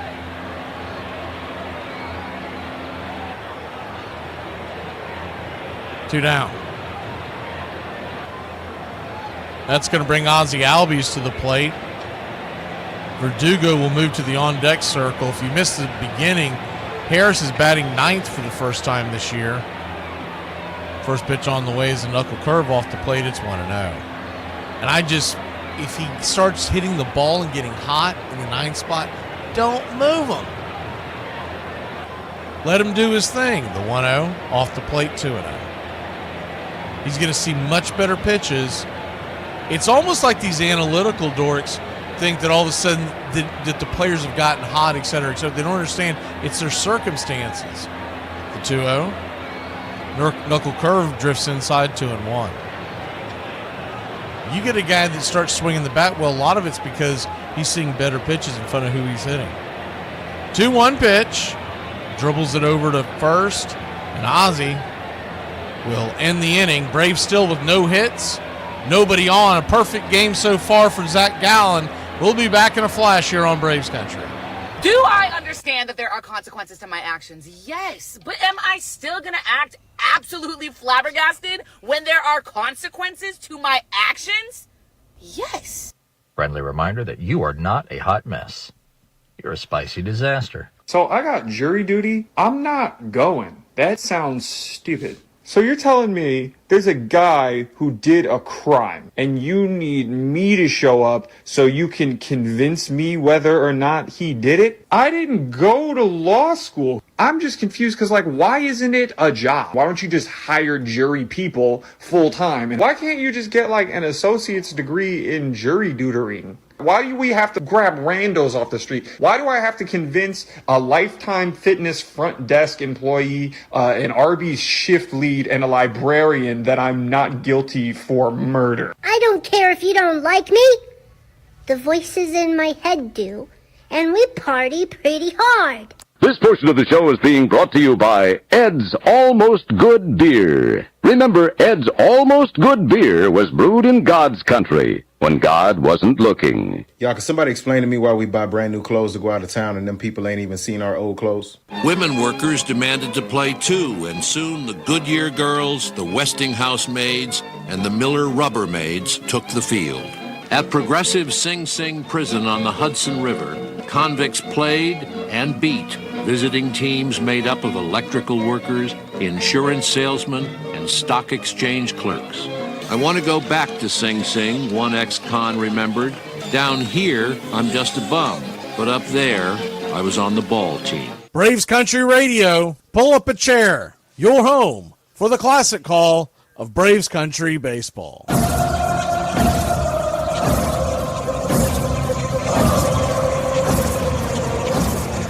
First pitch on the way to Corbin Carroll is swung on and popped up. Excuse me. Is misses high. And out of the zone, it's 1-0.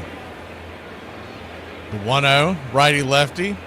Pitch at the knees, slider. 1-1. Carroll 0 for 1. He popped out his first time up. 1-1, 95 misses high. 2-1. 2-1 count. Strider 30 pitches in. Swing and a miss at the slider off the edge. 2-2. One of the worst sliders he's thrown tonight, but he got the swing and the miss. The 2-2 from Strider. Turns and fires. Try to get him to go that slider again. That one was well out of the zone. 3-2. So full count. This is not a guy you want to walk because he's got a lot of speed, and the man behind him who hit a home run his first time up does as well. The payoff pitch from Strider brings it. Swing rips it down the first base right field line, but plenty out of play. We'll do it again on a full count. Infield is back into the right. Outfield deep straight away. The 3-2 swung on, ripped up the middle. Diving attempt by Ozzie, but he had no chance of getting that. And it's a leadoff single for the Snakes. Spencer Strider. He was shooting for a little further off that edge. If he hits his spot at best, that's a dribbler back to the mound.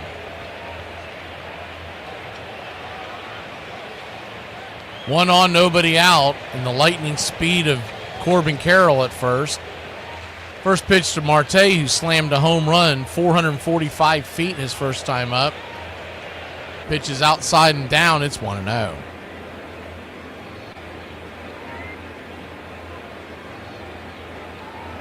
The 1-0.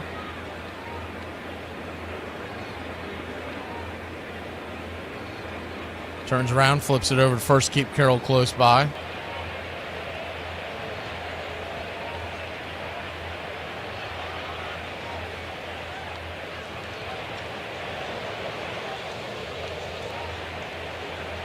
One 1-0 count. Carroll, man, he has got a huge lead. Pitch on the way. Slider down and away, 2-0. He is dancing over there. I mean, he was almost a third down the base pass before he jumped back towards first. If anybody shoots out there and yells for him to throw over, they've got him. The 2-0. Inside 3-0. So Strider almost appears to have the yips right now. Can't find the strike zone, and Marte at the plate. That home run still fresh in his mind.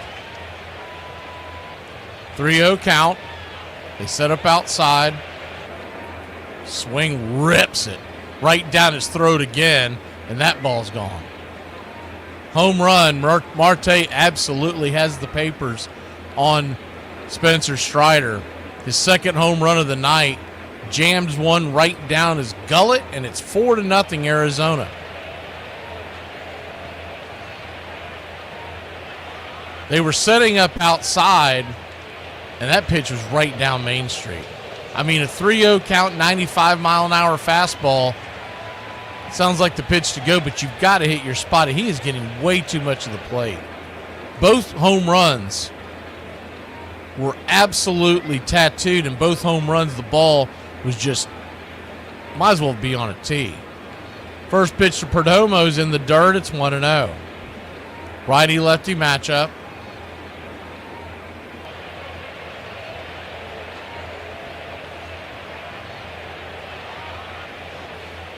The 1-0. Swing, fouls it back, 1-1.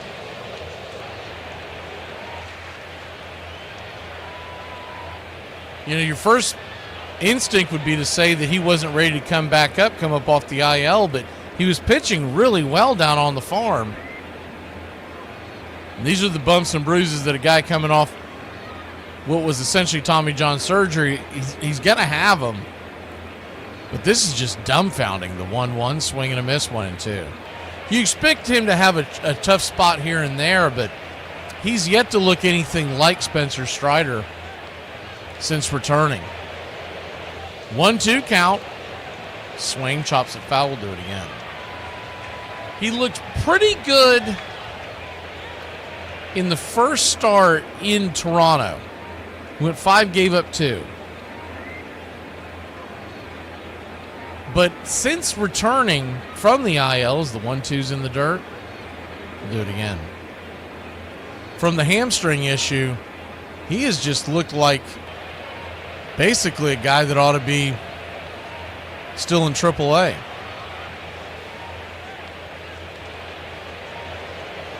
Don't be shocked if he gets a ghost IL. The 2-2, swatted back foul, will do it again.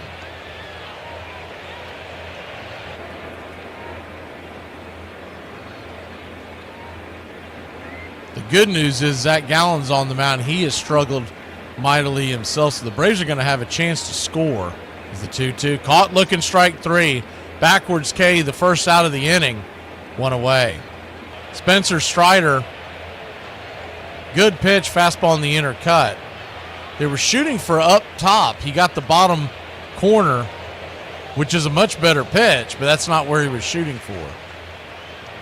So even though he gets the strikeout, it's still a little concerning. First pitch on the way is down and in. Josh Naylor, did he go around? He did. It's 0-1.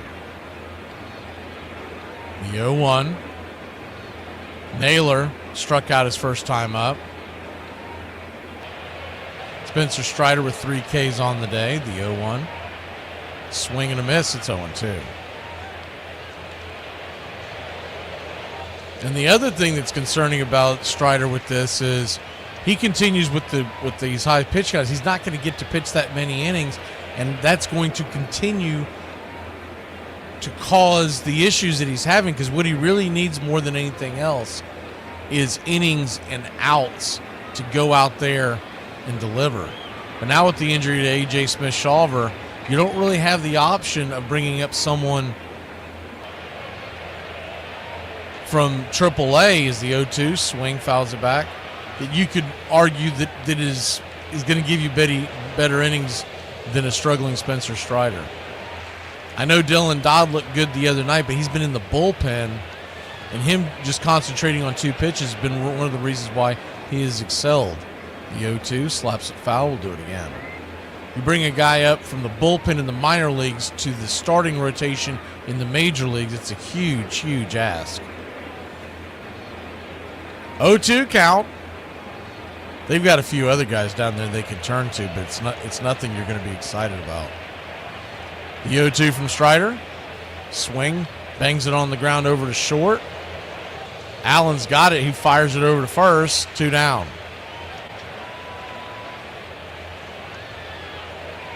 Two down. And that'll bring Suarez to the plate. We know what he can do if you lay one in there. Eugenio Suarez doubled his first time up, just missing a home run by a few feet. First pitch on the way is a hanging slider, taken for a strike. It's 0-1. The 0-1. Suarez batting .235 with 16 home runs. Swing, pops it up. Got well underneath that one, and that'll get this inning out of the way, which Strider needs to go sit down and go back to the drawing board when he returns for inning number 4. When we return, Braves looking for their first base runner heading to the bottom of the 3rd. Hey, to all my parents out there, I just want y'all to know y'all not crazy. Them kids be throwing your forks and spoons away. If you thought the homeless were running San Francisco now, did you know one of once Emperor of America? Meet America's Emperor. Norton was a Jewish fellow from England who arrived in San Francisco as a businessman. He did well for himself until 1852 when he made a bold move to try and corner the market on rice during trade bans, which blew up in his face. It broke him financially and mentally, so he'd write a manifesto. At the end of it, he declared himself Emperor of the United States. As a joke, a San Francisco newspaper ran the manifesto, and there you have it. America has a self-proclaimed emperor, his name is Norton, and he lives in a boarding house. Less than a month into his reign, he actually put out a proclamation where he abolished Congress on behalf of the American people. After that, he abolished the two-party system and ordered General Winfield Scott to use suitable force to clear the halls of Congress. Norton wore a blue uniform of a Union general with gold epaulets and a rusty battle saber, and never paid take the ferry as part of his executive privilege. Soon he began printing his own currency with his face on it, and on the 1870 census, Norton listed his occupation as emperor. The emperor also wrote letters to Queen Victoria of England, explaining to her why a marriage to him would help strengthen the relationship between England and America. There you have it, Norton, Emperor of America. Here he comes again. Hey, my nephew you've been talking about, he's 3 for 3 right Is that right? That's right. You know what that sounds like? What? ThingsThatDidn'tHappen.com. Really? Yep. You know, baseball's not for everyone, man. You know, sign him up for karate or something. All I see is swinging at air. This portion of the show is being brought to you by our mystery sponsor, a product that is so good that they're paying us to keep anyone from associating it with this program. George Stallings was the manager of the Miracle Braves of 1914, who went from last place on July 4th to winning the pennant and eventually the World Series against the highly favored Athletics. But when he was dying, so the story goes, one of the would-be, soon-to-be mourners said, "George, what's killing you?" Stallings replied, "Bases on balls." Welcome back. First pitch on the way to Alex Verdugo is a wide strike at the base of the zone. Off the plate, it's 0-1. Righty-lefty, the 0-1 dribbles it over to second. Easy 4-3 put out. 1 down. One thing that was brought up by one of the Braves writers earlier this week, and I've been contending this for a while, Verdugo's at-bats have not warranted a straight platoon. And they're not even Steven when you're talking about defense. So the idea that Verdugo gets this many more at-bats than Eli White is insane.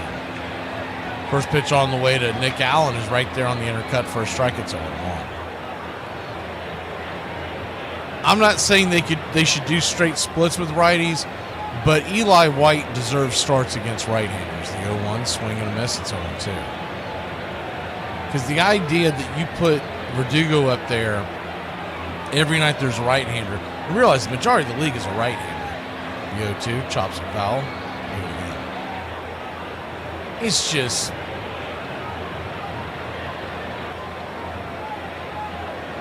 it's head-scratching. We all see it as fans. Verdugo is basically, and if you're going to put Verdugo in the lineup, why is he batting that many at bats? Is the 0-2 inside, caught looking, strike 3. Allen standing there with his bat on his shoulders, 2 away. But it's dumbfounding to watch. They're flashing over to Freddie Gonzalez. I bet he's sitting there thinking, dude, am I going to get to do anything tonight? Y'all going to get on? But it's absolutely stupefying that you're going to continue to have Doogie in the lineup every night, and he's a much worse outfielder. As the first pitch on the way to Harris, swung on and chops it over. Easy 6-3 put out, and the Braves go down quietly once again. A perfecto in Atlanta. That's what Zach Gallen has going on 23 pitches. Tim Hyer, he needs to be gone. I've been feeling kind of down today, so I'm just going to go to the gas station, let the crackheads tell me I look like Beyonce. You may not see it, but them see it, especially for $2. Hey, Braves Country, I'm Mac McGee. Join us for Pitch by Pitch, Play by Play, the classic ball of Braves Country baseball. We're bringing you Atlanta Braves baseball all year long. Jump into our pregame show, Braves Country Today, just before first pitch. Stick around for the postgame show, Braves Country Tonight, where we will open up the phone lines and react to your calls or your comments all year long. That's Braves Country Radio, pitch by pitch, play by play, your home for the classic call of Braves Country baseball.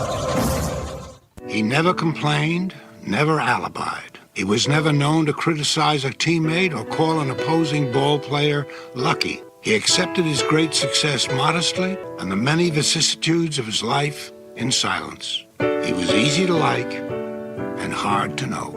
New York World Telegram. If Walter Johnson and Christy Mathewson had a challenger for the title of best pitcher in baseball, it was a troubled young right-hander named Grover Cleveland Alexander, a Nebraska farm boy, the son and grandson of alcoholics, and one of 13 children. He had honed his startling accuracy by hurling rocks to kill birds to help feed his family. He was a minor league star at 22 when a shortstop's throw to first hit him squarely between the eyes. He was unconscious for 2 days, then stricken with double vision. He kept throwing anyway, and after months of relentless work, his vision suddenly and mysteriously cleared, though he remained subject to epileptic seizures for the rest of his life.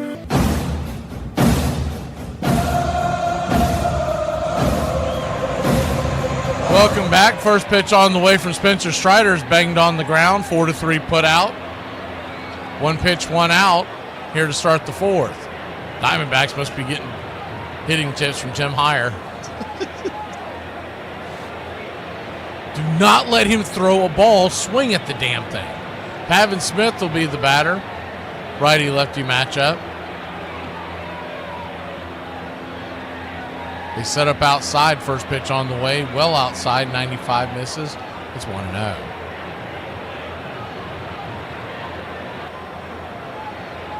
I wouldn't bat Ozzie ninth. The 1-0. Right there at the knees. 1-1. The lowest I would go is 7th for Ozzie because Nick Allen doesn't give me anything. And I like the idea of putting Harris. I know it didn't work out the first at bat, but I like the idea of having Harris down there at the 9 hole. He's going to see more fastballs. When he gets on, Acuna's going to be at the plate. 1-1, outside wide, 2-1. When it's all said and done, he's going to get better pitches with Acuna standing on deck. The 2-1 pitch. In the dirt, 3-1. And I don't think it does you any good to put Ozzie in front of Acuna, to be honest with you.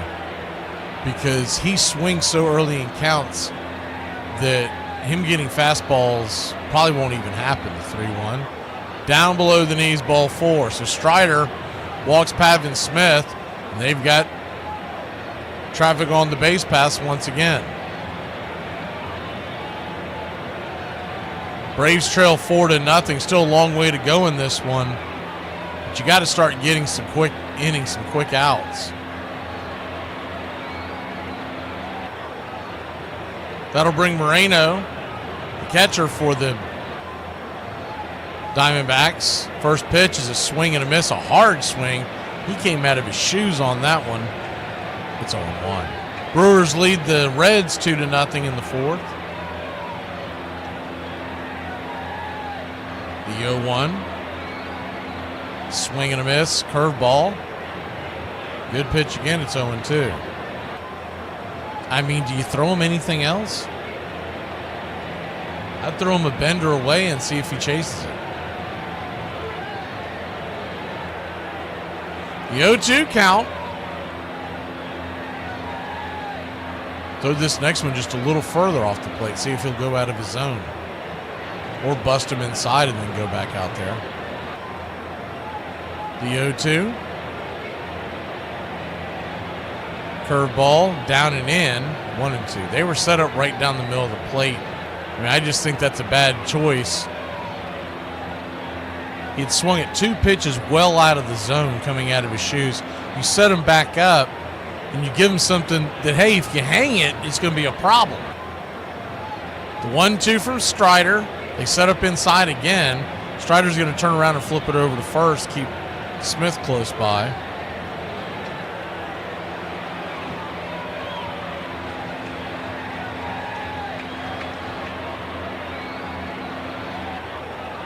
The 1-2. Swing and a miss, strike 3. Chased a bender, down and away in the dirt. Imagine that, 2 down.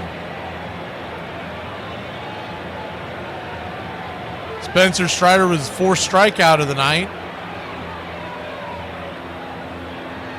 That's the good news. The bad news is the 4 earned runs and the 5 hits allowed.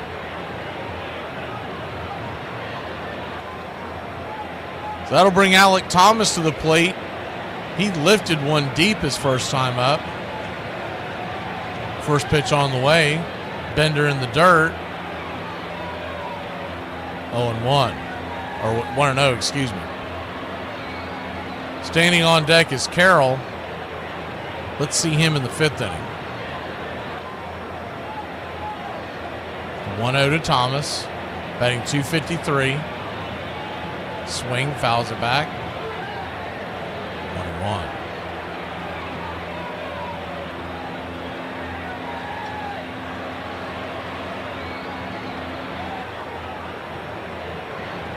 Spencer Strider, by the way, is at 64 pitches. If he can get it fairly quickly here, he'd get that pitch count settled back down. The runner took off like a week before Strider let go of the ball. That's going to be an easy stolen base. And they don't even give him the strike.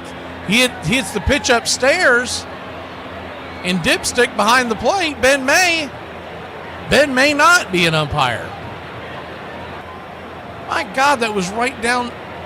2 1s in the dirt, 3-1. So now you got a runner in scoring position. And that was a god-awful call. That pitch was right there in the top of the zone. Still, Snicker not paying attention to the game. The 3-1 from Strider. Swing, chops it over to second. Ozzie should have this. He does. 4-3 put out, and we escape the disaster that could have been. When we come back, top of the order due up, we're looking for our first base runner here in Braves country. Nowadays, y'all have Miley Cyrus telling you to buy your own flowers. I support that. That's great. But I had Carrie Underwood telling me to slash his tires and key his car. Catch a charge, that's okay. That's okay, but he learned his lesson. He can have that girl with her fruity little drink. Today we're going to talk about the career of Mickey Mantle. In almost 2 decades, he compiled a lifetime OPS plus of 172. This puts him 7th best all time. He won the league home run title 4 times and the league slugging title 4 times. He hit 300 or better in 10 seasons. He was a 20-time All-Star, had 3 MVPs, won 1 batting title, 1 Triple Crown, and also won a Gold Glove. He played in 12 World Series during a 14-year stretch. Mantle would help the Yankees win 7 titles in his career. He is the only switch hitter to hit 50 home runs, and he did it twice. The 1951 World Series, Mantle would trip over an exposed drainage pipe while attempting to catch a fly ball. In 1969, it was determined that Mantle had played all of those years with a torn ACL in his knee without having it repaired. Mantle finished his career with a .298 batting average, 536 home runs, 1,509 RBIs, and had 2,415 hits. Alexander stormed into the majors in 1911, striking out 227 men for the Philadelphia Phillies in his very first season. He would win 30 or more games 3 seasons in a row. He pitched 4 one-hitters in 1915 and 90 shutouts during his long career. He was utterly businesslike on the mound, throwing an arsenal of pitches with pinpoint accuracy.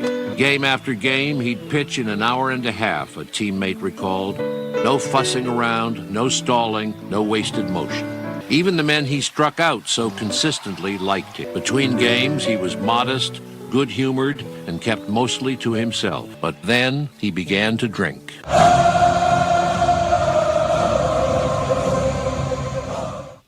Welcome back. Ronald Acuna Jr. takes the first pitch down and in for a ball. It's 1-0. Gallen's got pitches to play with.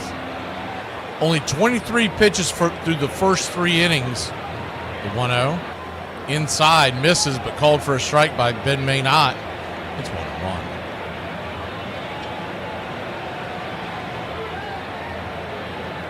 The 1-1 count. Inside. That one misses as well. Called for a strike, 1-2. That one was a little closer, but it still missed the spot. The 1-2 to Acuna. They set up outside, swing and a miss. That was predictable as all get out. 1 down. You knew they were going to that bender out of the zone. You knew he was going to chase it.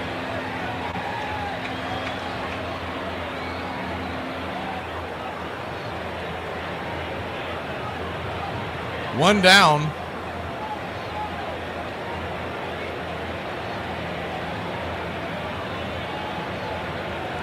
First pitch on the way to Drake Baldwin is a swing and a miss at the curve. It's 0-1.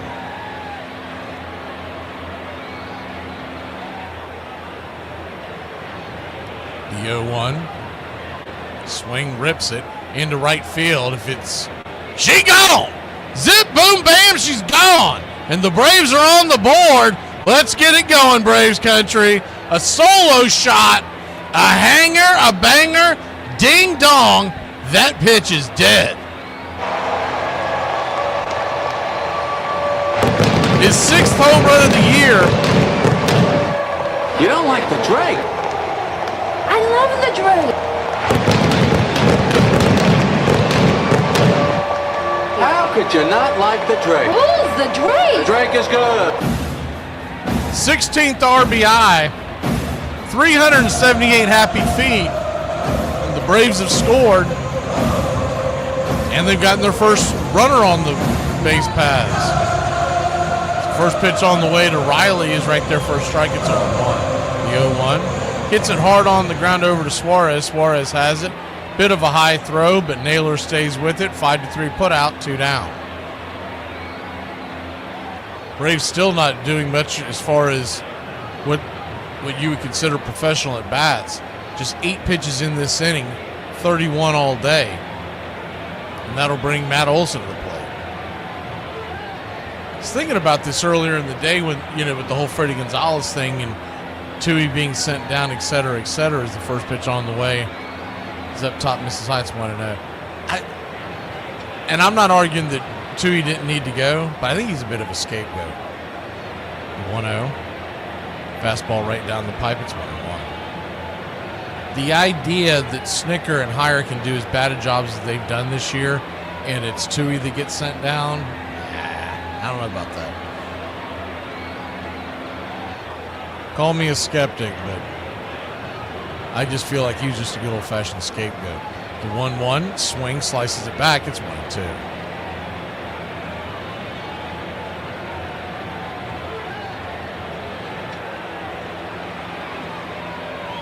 1-2 count. Matt Olson 0 for 1. Swing. Fists it foul back out of play. Smacks it against the screen behind the backstop. We'll do it again 1-2.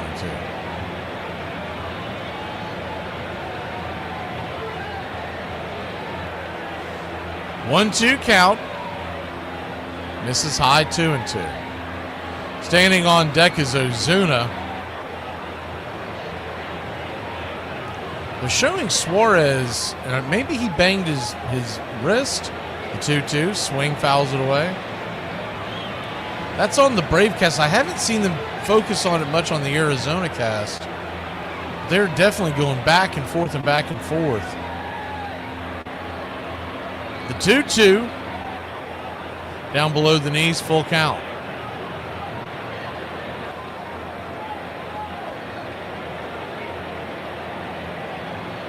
Ozuna looming on deck. Infield back into the right. The payoff pitch swung on, hit on the ground. It's going to be a tough play by Perdomo. He'll fire it across the infield, and Matt Olson is safe. Good hustle by the Ice House. We've got a runner on first for 2 outs. Not watered down. This is Ice House. Ice House. Smooth as it gets. Bannister, the bench coach, was checking up top to see if they wanted to challenge that, but there's no way they're going to challenge that thing. I mean, they can, but he was safe all the way. Beat it by about a half step or so. Marcell Ozuna, the batter, one swing could make this a one-run game. First pitch on the way. Swing, chops it, or once. Oh, it goes under the glove. It goes under the glove. A good old-fashioned Olay, and Matt Olson is heading down to third. And they're going to send him home, and Matt Olson's going to score. How about that? The Ice House scoring all the way from first base. This is not watered down. And just like that, it pays off.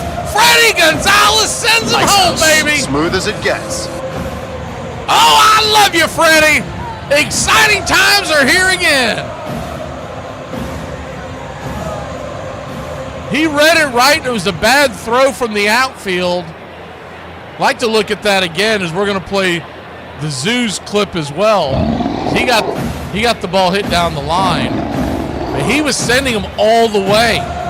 He realized that the left fielder Gurriel was playing well off the line, and it also, if you go back and watch it from up top, as they're showing it on the other cast, he had kind of, I'm not going to say gave up on the play, but he assumed the play was over when the ball was hit to the third baseman, Suarez. And so that gave Olson time to get around second, heading towards third. And Freddie Gonzalez, we'll give it to him. He makes it a two-run game. First pitch on the way to Ozzie is off the plate, but called for a wide strike. It's 0-1.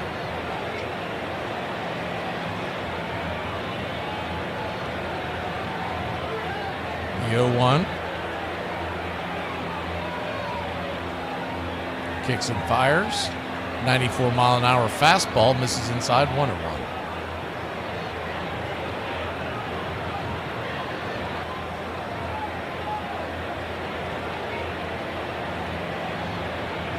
One count, righty-lefty matchup.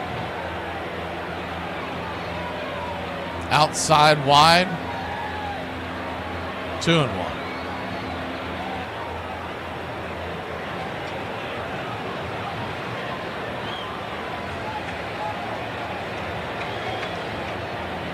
The 2-1 count brings it outside, nowhere near the zone. 3-1. Standing on deck is Verdugo. He may be pitching around Ozzie at this point. Supposed to just laying one in there, take his chances with the light hitting Verdugo. Ozuna stands at second. The infield is back into the right, so a huge hole down the left field line. The 3-1 to Ozzie. Swing. Curveball, fouls it back. Full count.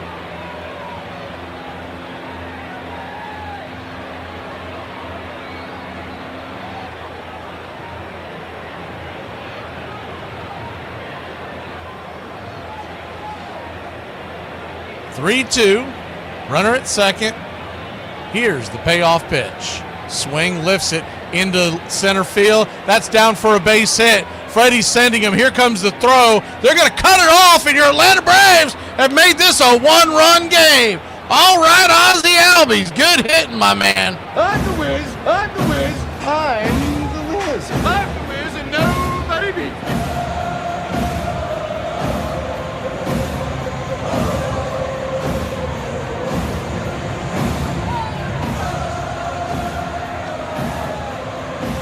Doinks it into left center field. Alec Thomas was playing Ozzie to pull. That's going to bring Brian Kaplan, the pitching coach, out to talk to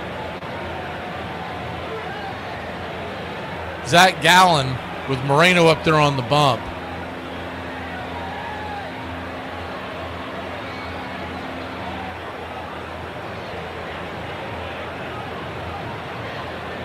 I mean, they keep showing, now Arizona is showing the ball that hit him in the hand.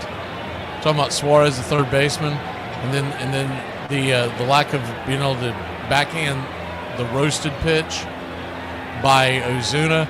But Suarez has never been known as a good defender. He's basically a right-handed version of Max Muncy. Verdugo stands in. Braves trail by 1 now, as Ozzie dives back into the bag. Braves have done all this damage with 2 outs.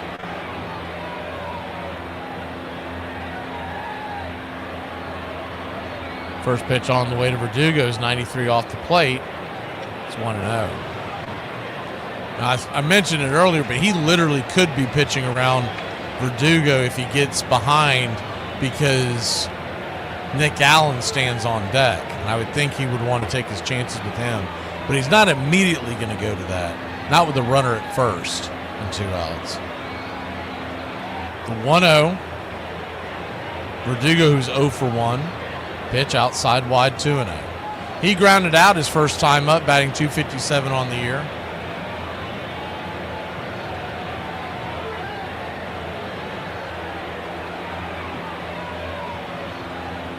Two-0 count. Brings it. They're going to give him the wide strike. He's been given that wide strike at the base of the zone. 2-1. You're just going to have to live with that tonight. He's not budging off of that. The 2-1 pitch. Chase that one. Good Lord. Down around his shoe tops. 2-2. The 2-2 count. Runner at first is where you'd like to see him choke up a little bit. Make sure he puts bat to ball. Verdugo, and he is choking up a little bit. Pitch on the way, swung on, pops it up. Into center, that should be an easy catch by Thomas. He misread it at first and almost spit the bit, but it was up there high enough and long enough for him to react. But that'll end the inning, but not before your Atlanta Braves put a crooked number, a 3 spot on the board. We'll be back in a flash here in Braves country. The guy looked at me and he said B12. And I turned around and looked to see if he was even talking to me, and I just went, huh? And he was like, oh, my bad. I thought you was a vending machine because you a snack. And I was like, bro, your card has been declined. And he was like, see, that's the thing about vending machines. Sometimes you have to bang them a few times and get your money's worth. That reminds me, I had a dream about your sister yesterday. My sister? Yeah. What do you mean dream? What kind of dream? A sex dream. Oh, that's my sister we're talking about. You're having sex with my sister in reality. But that's my wife. I got a contract with the priest. You're having premarital sex dreams. I did want to touch upon a couple things, but one major thing, Kate, you were MIA all day yesterday. You were offline. I didn't see you in any of the meetings I needed you in. Where were you? It was Monday. Yeah, it was Monday, which is a work day. No, it's winter, so like summer Fridays, we get winter Mondays. Right, you guys, you know what? Clearly team building exercises is not working, and I am up to my wits' end. Future Hall of Famer Albert Pujols pitched in a game for the first time in his career. His pitching debut came in his 2,988th career game, which breaks the old record by over 500 games. Adam Wainwright and Yadier Molina, together they broke the record for most wins by a battery in MLB history with 203 wins together. The greatest competitions, I think, in sports is the pitcher and the hitter. Now, I'm going to hit this ball. See, right now, I'm going to be better than you. And this pitcher's saying the same thing. I'm going to be better than you at this particular moment. This is in a pressure situation. So, and you are competing, and it's nobody can help you. Nobody can block for you in this. You got to do it on your own.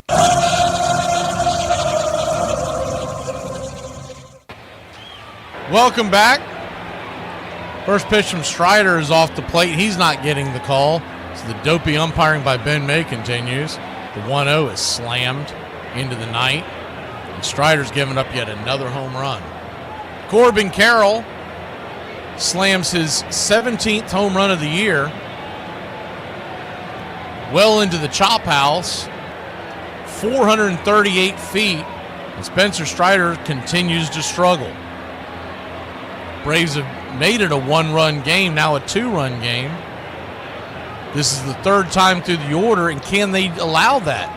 I mean, Strider's not blowing anybody away. You almost have to treat him like a rookie that you have to go get out of there before he goes to the lineup again. First pitch on the way to Marte, who's 2 for 2 with 2 bombs.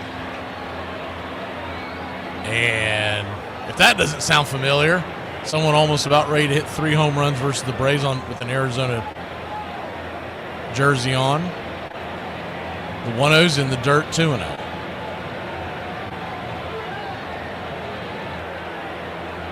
All runs have been earned, just 4 strikeouts. The 2-0 bangs it foul down the line, 2-1.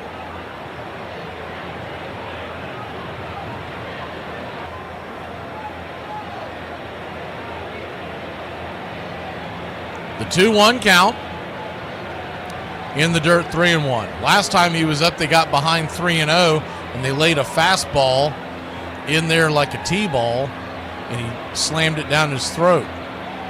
See what they do here. He does have good speed, but you almost better just see if he'll chase out of the zone. The 3-1, swing and a miss. Change up. 3-2.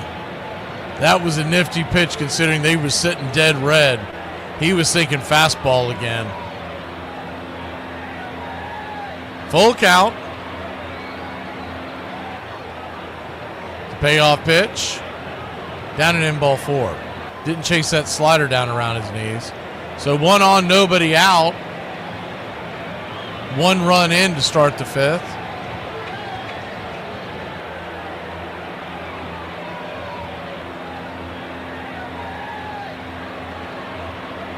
Braves trail 5-3.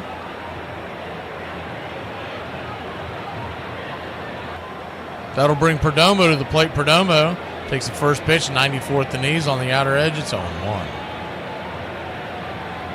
Righty-lefty matchup. Marte with good speed standing at first. The 0-1.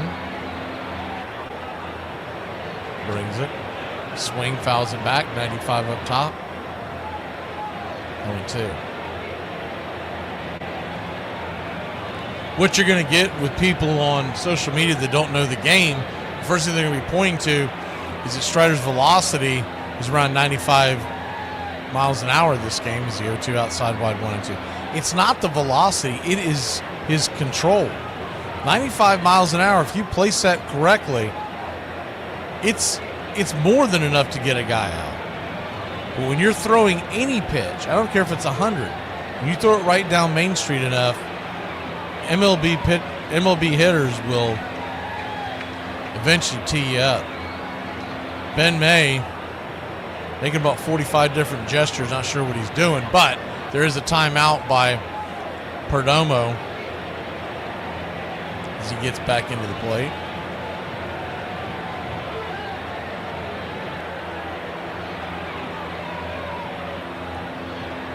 Now there's another timeout. What the hell is Ben May doing other than not knowing what his job is? Ben Maybe standing behind home plate. Are we ready to play some baseball, son? What's going on here? The 1-2. Swing, chases it off the plate. We'll do it again.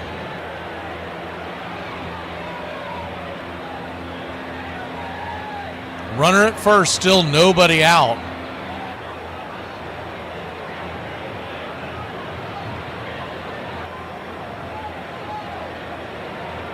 The 1-2 in the dirt, 2-2.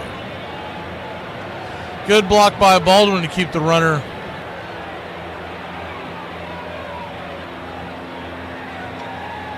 at bay. But now you got a 2-2 count.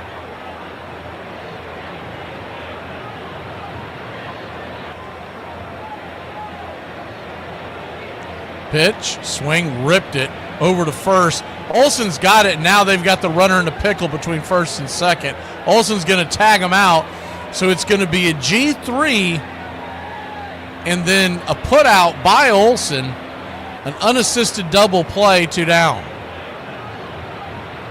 I don't know why Marte stopped other than he thought maybe. I don't know if he thought that Olsen had caught the ball. But when he stopped halfway like that, then he was trying to get himself into a rundown, see if he could. I mean, normally what you do on that play is you just keep going and hope for the best. And with his speed, it would have been a fairly close play because they would have had to put the tag on him sliding into second. It was no longer a force out. That's why they always tell you to keep going, because the chances you beating out a pickle is pretty darn almost impossible in major leagues. First pitch on the way is 95 at the knees to Naylor.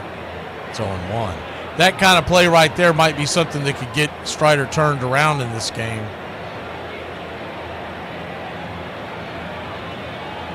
If he can get it past Naylor right here, the 0-1 swing and a miss, it's 0-2. He could go back out there for the 6th. He's only at 83 pitches, and the strength of their lineup has already gone through that 3rd time. You do have Suarez standing on deck, but after that, it gets a little simpler than it does at that very top of the order. The 0-2 count, down and in, 1-2.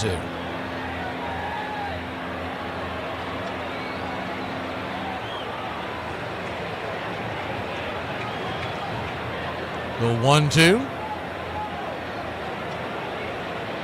Swing, chops it over to second. Ozzie has it, flips it to Olsen, and that'll end the inning. So the Braves cough up another run, but we're within 2 now. We head to the bottom of the 5th. Allen and Harris, and then it's back to the top of the order.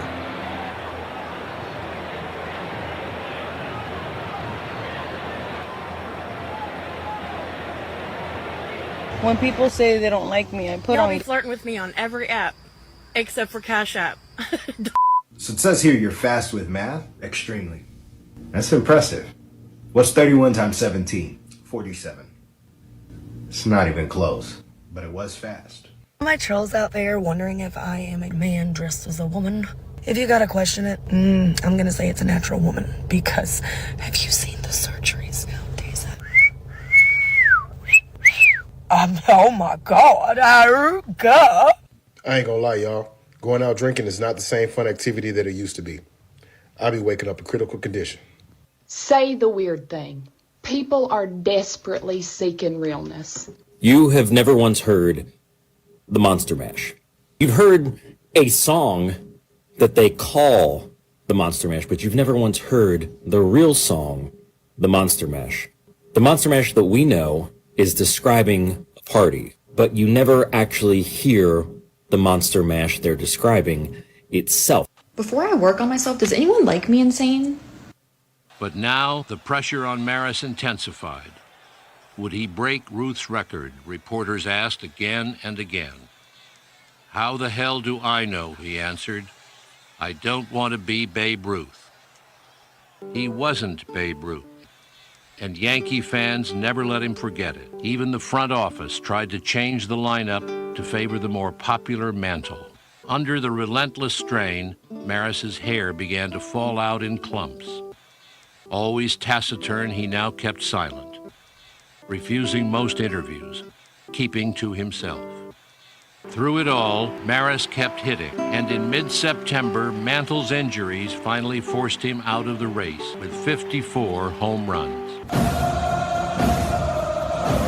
First pitch from Gallen to Allen was fouled back. It's 0-1. The 0-1, P at the knees, 94 miles an hour, 0-2. Kranitz over talking to Strider. You wonder if they've told him that his night's done. He's cursing up a storm. The 0-2, swung on, chopped foul. We'll do it again. Just sitting in the low 80s on the pitch count, so it's not pitch count. They may have decided to go another direction just to get him out of the game.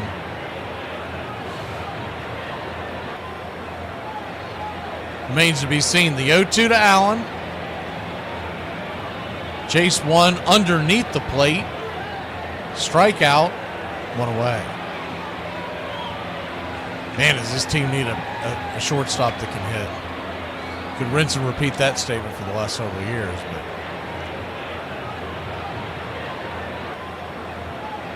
one down.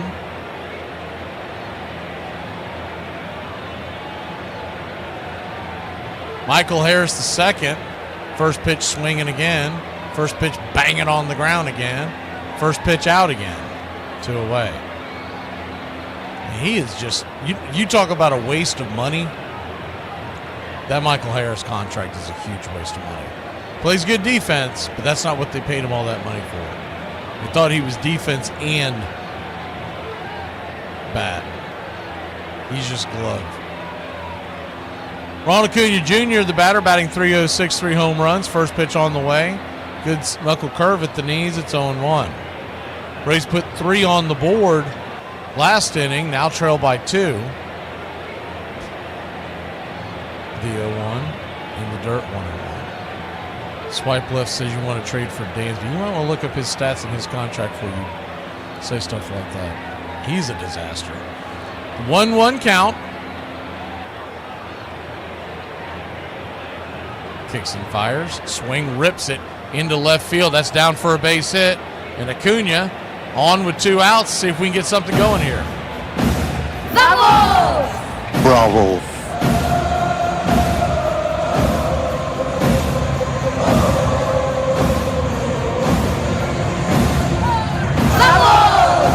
Bravo.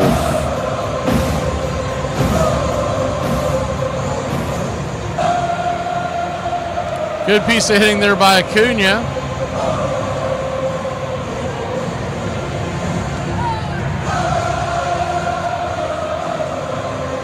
That'll bring Drake Baldwin to the plate to hit a home run his last time up.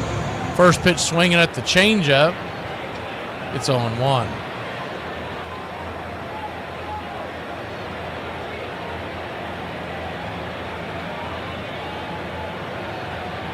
The 0-1 turns around, flips it over to first.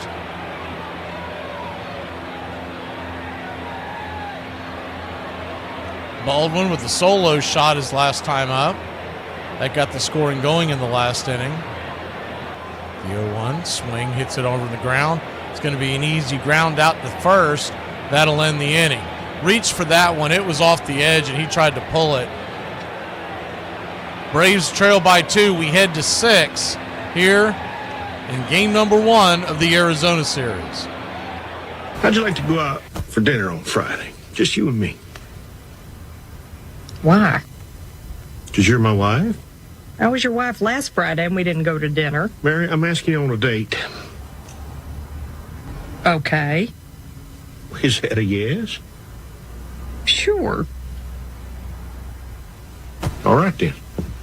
If you did something stupid, I'm going to find out. A minor league prospect got cut from the Yankees for a very weird reason. Jake Sanford was recently released from the Yankees system for allegedly stealing his teammates' equipment and selling it online. He's also alleged to have promised fans autographed items and never delivering. Sanford was picked in the 3rd round of the 2019 draft by the Yankees as an outfielder. He was given a $600,000 signing bonus, making the alleged theft even more weird. According to anonymous teammates, Sanford would repeatedly hound them for their equipment or would just take it from their locker. A rumor for this behavior is that Sanford may have had gambling debts. I'm glad I played in the 80s because it was more that you could feel and hold and grab, and sometimes it'd be low in scoring games, but sometimes you score 130 points, so you didn't know going in what kind of game it was going to be. One thing I've learned about being on a job site, if you're the one that walks around the fastest, they'll think you're the most productive. Hitting alone will not win ball games. I want speed on my team, and I also want every man on the squad to know how to slide. I intend to have my players taught how to run. I don't say we will win any pennants, but I do think that my systematic training will be laying the foundation of a pennant winner. If this is theory, it is blamed good practical theory. Branch Rickey. He was Leonardo in baseball. He did everything. He was artist and scientist and genius of a million kinds. He invented the farm systems. He devised ways of playing the game and of training players that had never before been considered.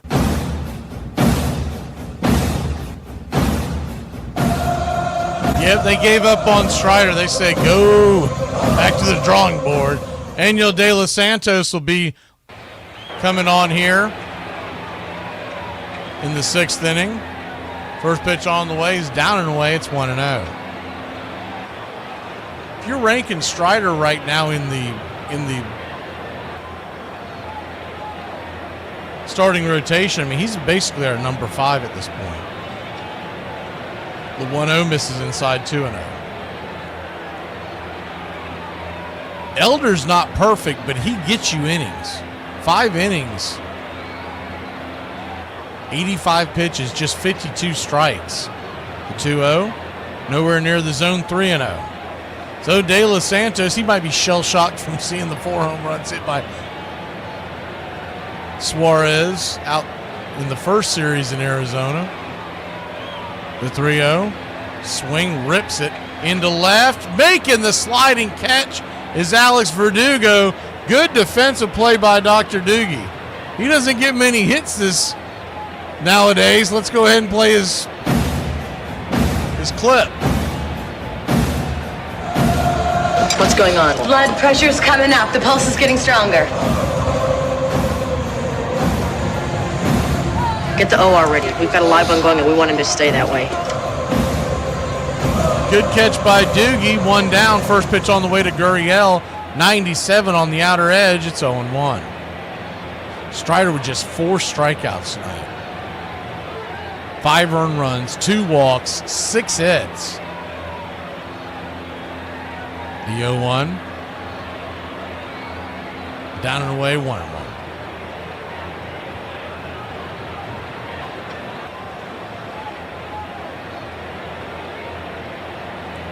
One count. Brings it. Swing and a miss. 1-2. Strider going into the clubhouse. Unless he's injured, you don't like to see that. You'd like to see him out there and root his team on. 1-2 count. Hopefully he's not getting checked out for a ghost IL again. But 1-2. Down and away, 2-2.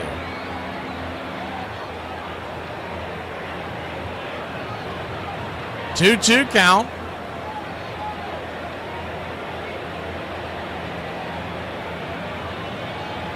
Pitch on the way. Outside wide. 3-2.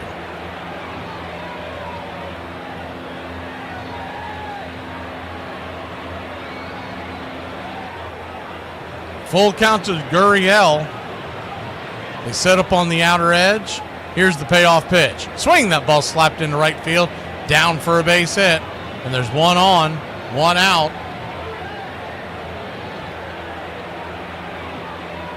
Here in the top of the 6th.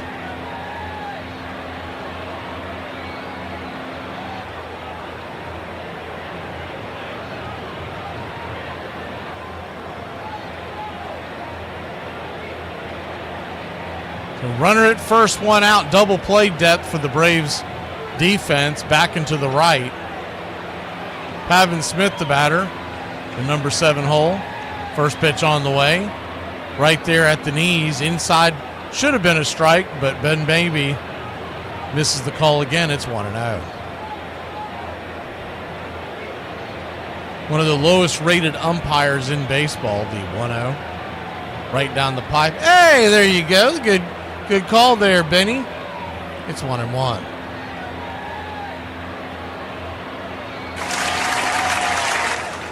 The 1-1 count. Swing, pops it up high into shallow center field. In fact, Nick Allen's going to go out there and make the catch. He went a long way. I'm surprised Harris didn't call him off, but he let him have it. 2 down. He was a long way from home.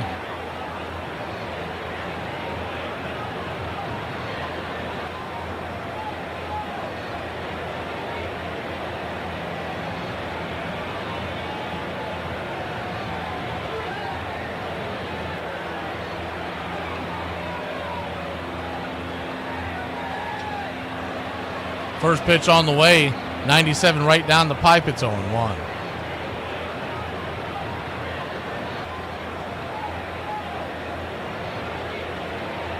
The 0-1.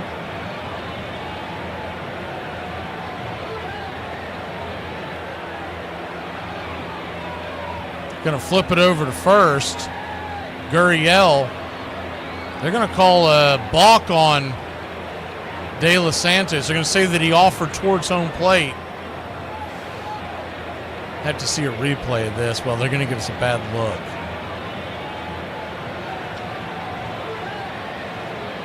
I mean, I don't even know why they're showing that replay. You're not going to be able to see a damn thing from behind home plate 6 rows back. It's like, what are you doing? The production team remains undefeated for the Braves. The 0-1 misses inside, 1-1. 1-1 count.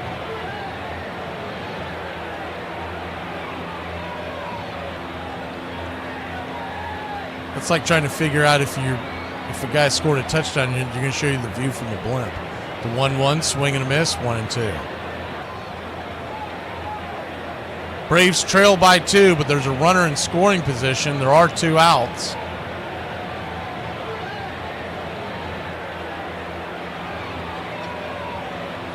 The 1-2, swing and a miss, strike 3. Got out of it. So we'll head to the bottom of the 6th, trailing by only 2. The heart of the order due up for your Atlanta Braves.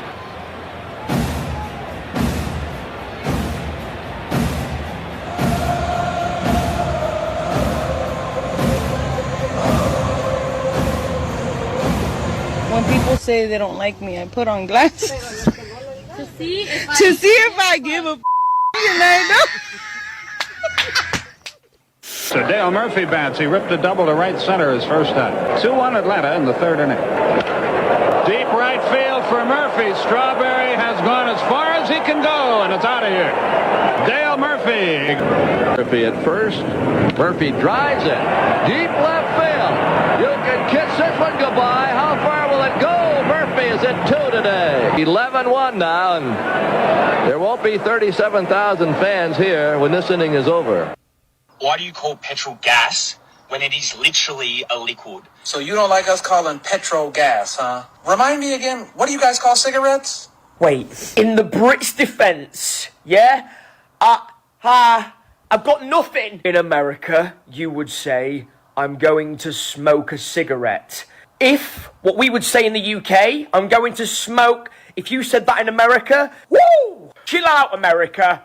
There were a lot of people in baseball who believed that Sandy Koufax would never be a major league pitcher. He had no control his first few years in the major leagues. He was getting nowhere at all. He was walking more people than he was striking out. And then suddenly he found it. And when he found it, there was a period that ran from 1961 through 1966 in which he was good as any pitcher in baseball history. It's an unfair contest after they've been up to bat against him. And I remember more than once the batter being up there and looking at that terrific fastball, which always seemed to come up as it crossed the plate, and then shooting a lookout to say, what was that? It was as if he thrown an Easter egg past him or something like that. It was something different. The game had been altered. And then he had that devastating curve. So the combination of those two, the batters felt absolutely helpless. And he was beautiful to watch because he bent his back in a way that other pitchers didn't. They had this enormous long hands and long arms. And there was a bow and arrow feeling about the way that he used his body. First pitch to Austin Riley is right there for a strike on the outer edge. It's 0-1. Feels like the first pitch Riley's taken in a week, the 0-1. Down and away, 1-1. Riley 0 for 2. 2 ground outs. He's seen 3 pitches tonight. Gallen at 63 pitches in the 6th inning. That's pathetic. The 1-1. Swing and a miss. Chase one nowhere near the zone. Down around the equator, it's 1-2.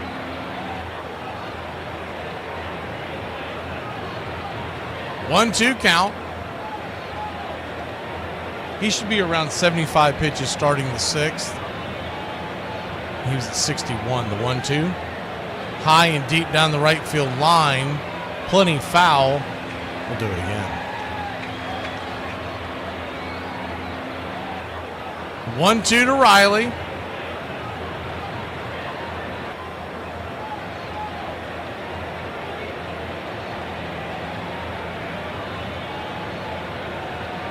Kicks and brings it. Swing, chops it. Over to third. Suarez has it. Fires it over to first. 5-3 put out. Easy out. Riley chased one. We'll call it 4 inches inside. Off the plate. As he slams his helmet.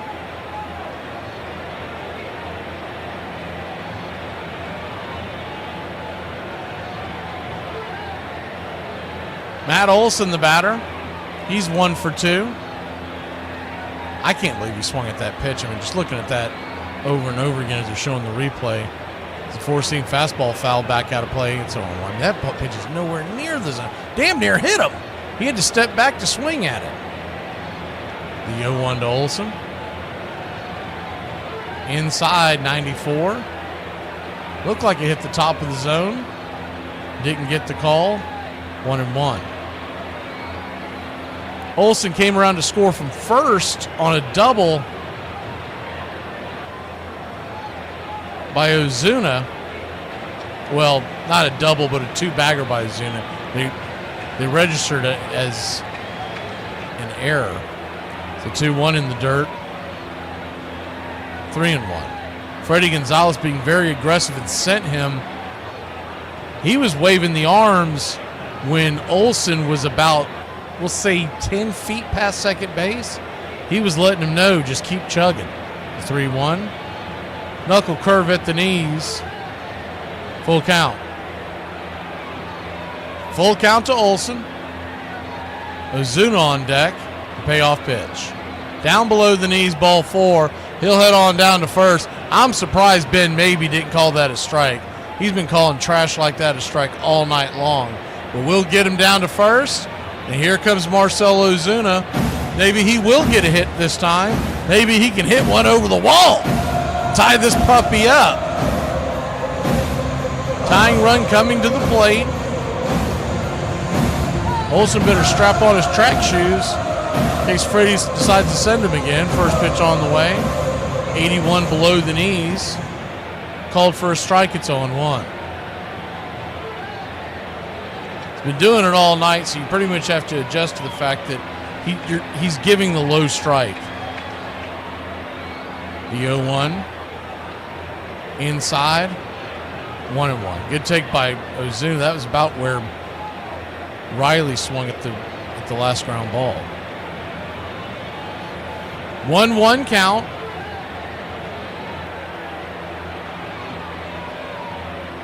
Pitch on the way, down and in, 2-1. Changeup misses. Though he's at 75 pitches, remember, he had a long 4th inning. If you can give him a long inning here, you might knock him out of the game. The 2-1. Swing, pops it up. High in the sky. Who wants it? Corbin Carroll calls for a fair catch. In shallow right field, 2 down. 2 away, and that'll bring Ozzie Albies to the plate.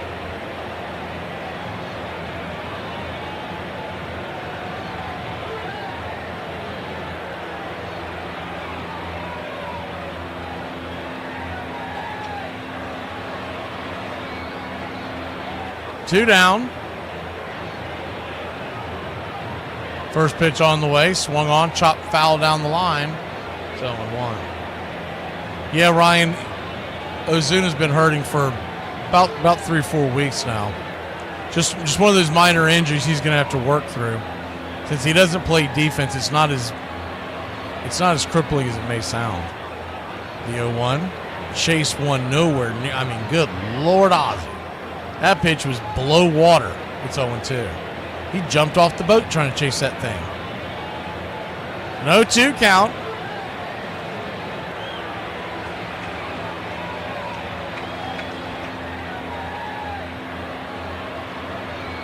Righty-lefty matchup.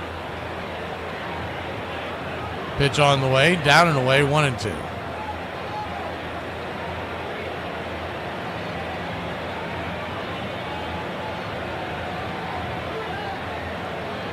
Runner at first with 2 outs. Ozzie open stance from the left side. Olsen, decent lead. The pitch, swing, pops it up. Into left field, coming over, making the easy catch is Perdomo, and that'll end the inning. Braves get one on, but can't do anything with it. We'll into the 7th inning, trailing by only 2. Oh my God, a promotion? I never thought I'd see the day. What are you talking about? Oh, is that not why I'm here? Not even to give me a raise? No, God, your PTO was denied. Okay? Oh, okay, I should have known. Well, it wasn't a request anyways. What? Oh, I wasn't asking for permission. What am I, 12? Well, you can't take it during that time because you know what PTO stands for? Yeah, paid time. Prepare the others. Okay, I give you a heads up. You're welcome. That's not how it works. I will not be here. Veronica, we're not done here. Good chat. Thank you. Bye. Bye. Hello? Hi, is Mark there? Yeah? It's me, Shannon. We met at Jack's party. Yeah! How can I forget? Wow, how you doing? I haven't heard from you in, 9 months. Armchair. Brian, we can't hear you. You're on mute. Sorry, I'm a little perplexed because I thought this was our virtual happy hour, so I don't know what... Right? No, this is our morning check-in. This is not a virtual happy hour. Okay, well, I already opened it, so I don't know what you want me to do with it now, but... We can both see and hear you. So, Amanda, I think we need to get HR on the phone. Yep, I totally agree. Kate, you can actually hop off this call if you want. I'm drinking that. Ricky barred profanity and poker playing and liquor. Offered evening lectures on baseball theory called Skull Sessions. Keeping a promise to his mother, managed just 6 days a week, leaving an assistant to take over for him on Sundays. In 1919, the Browns' crosstown rivals, the hapless St. Louis Cardinals, offered him a still bigger job as general manager at double the salary. He would spend the next 23 years with the Cardinals and in the process profoundly change the game of baseball.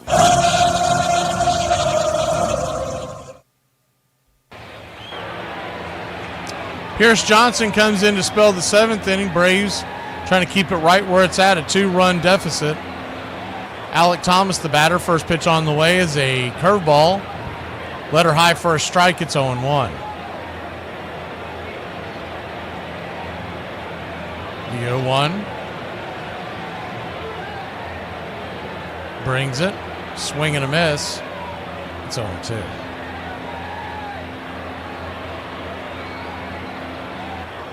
Bryce Harper's back from taking a few days off. He swatted a home run tonight against the Blue Jays. Out-of-town scoreboard. We'll get that in here in 1 second. The 0-2 in the dirt. 1-2.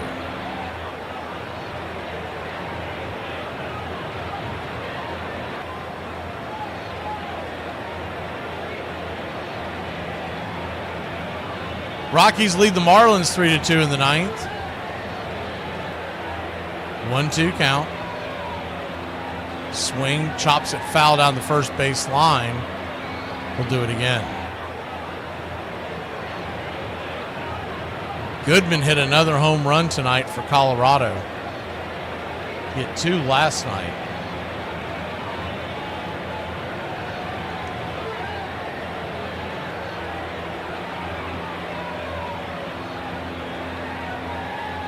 The 1-2. Swing and a miss, strike 3. 1 away.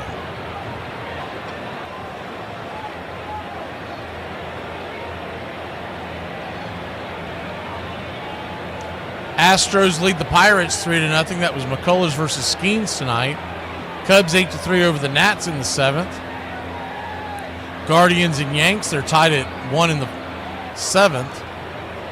Philly 7-1 over the Blue Jays. As the first pitch on the way is a curveball off the edge. It's 0-1. Angels and Red Sox, it's 3-1 in the 6th. Brewers and Reds are tied at 2 in the 7th. Rays lead the Rangers 1-0 in the 5th. The 0-1 from Johnson to Carroll. 96 up top. Hit the zone, but Ben Maybe missed the call again. 1-1. Cardinals 7-2 over the Royals. They are in the 4th inning. 1-1 count. PJ, the red glove, kicks and brings it. Cutter inside, 2-1.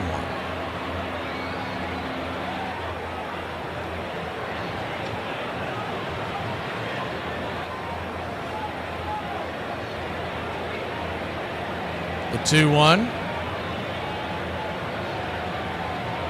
Down and in, 3-1.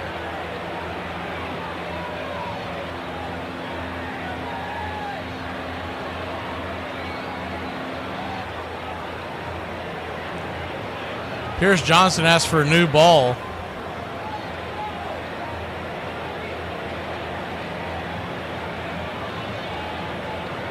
(3-1) from Pierce Johnson. Corbin Carroll, the leadoff batter, with 1 out, stands in the pitch. Nowhere near the zone. Ball 4. He'll head on down to first, and he'll be a threat to steal, especially with the curveballs of Pierce Johnson.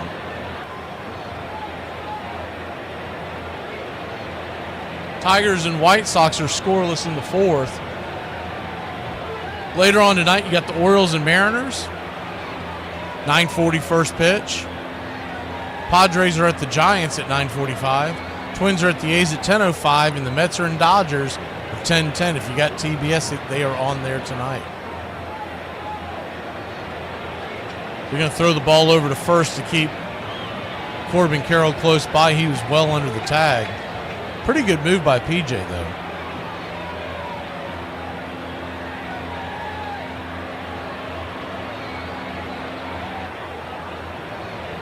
First pitch on the way to Marte, nowhere near the zone. Well outside wide, it's 1-0.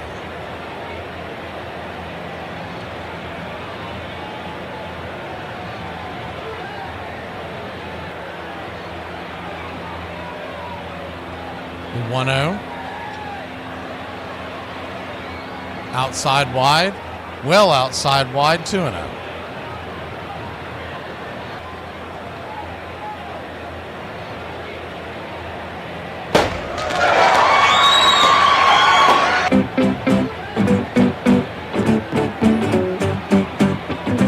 The 2-0 count. Did he go around? He did. 95 up top. 2-1. Ben maybe called it a strike, and Marte was trying to check down the third base line. Once he's called a strike, you're not able to do that, but you got to like the effort.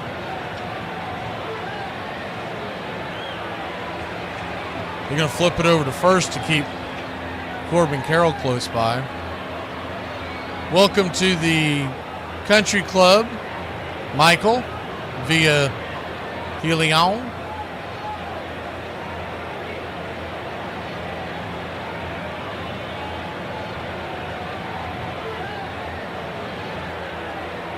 The 2-1 count. Fastball right there on the outer edge, 97, 2-2.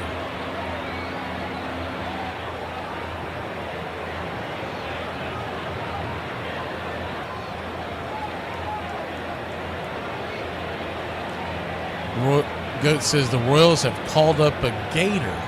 As the 2-2 throw down to second on the attempted stolen base. He's out. Good throw by Baldwin and a great tag And I mean great tag by Allen. The ball was snow coating out of his glove, and he tagged the runner coming by, got him on the hand. Coach says that the Royals have called up a Gator. Hope that works out better than your actual team. They got him right there on the chest. That was a good throw. Marte, the payoff pitch, down and in ball 4. So they'll get another speedster down there to first. Trades out one for the other. If y'all missed those shenanigans over the weekend, Florida Gator baseball head coach is in hot water, really showing his rear end and getting caught on camera in the Coastal Carolina Regional, where he was yelling at freaking everybody that he could yell at because his team was losing. First pitch on the way, 97 inside, it's 0-1. He was yelling at the grounds crew. He was yelling at one of the guys that was helping to run the whole show, that's in the College Baseball Hall of Fame. They caught the whole thing on camera, and now he's backpedaling. Evidently, this has happened before with him. He's not been one of the more liked people in college baseball, nor by his players. A couple of years ago, evidently, they said his players gave up on him, quit on him. The 0-1. This is high 1-1. Yeah, I know who you're talking about, Goat. He's been a top prospect in baseball. Jack has for a hot minute now. 1-1 count. Fastball, 97 right there. 1-2. Perdomo 0 for 3.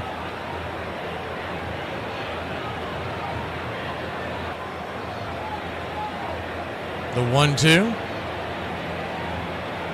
Kicks and fires in the dirt, 2-2. Baldwin throws it back down to first. Almost caught Ketel Marte with his hand in the cookie jar. He was leaning, threw it behind. Weiss calls upstairs, and they want to take a look at this. So they're going to review this real quick. While we do that, we're going to take this time in history. I think they got him. On this date in 1888, the first publication of Ernest Lawrence Thayer's poem, Casey at the Bat, appears in the San Francisco Examiner. The work was originally published under the pen name Finn because the poet felt embarrassed by what he considered bad verse and decided to keep his identity a secret until others claimed the work to be theirs. On this date, 1902, St. Louis Cardinal right-hander Mike O'Neill hits the first pinch hit grand slam in Major League Baseball history. The hurler's ninth-inning blast off bean-eater Togi Pittenger proves to be the difference in the Redbirds' 11-9 victory over Boston at the South End grounds. And on this date in 1918, Dutch Leonard faces only 28 batters and tosses his second career no-hitter when he holds the Tigers hitless in the Red Sox 5-0 victory at Navin Field. The 26-year-old southpaw, known as Hub, had also pitched a no-no against the St. Louis Browns 2 seasons before in Boston's Fenway Park. And that's your Braves Country Radio. They did overturn it. He was out. We'll be back in a flash. Get up and stretch, Braves Country.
Welcome back. Alex Verdugo is going to lead us off. Zach Gallen will go back out there. He's only at 80 pitches.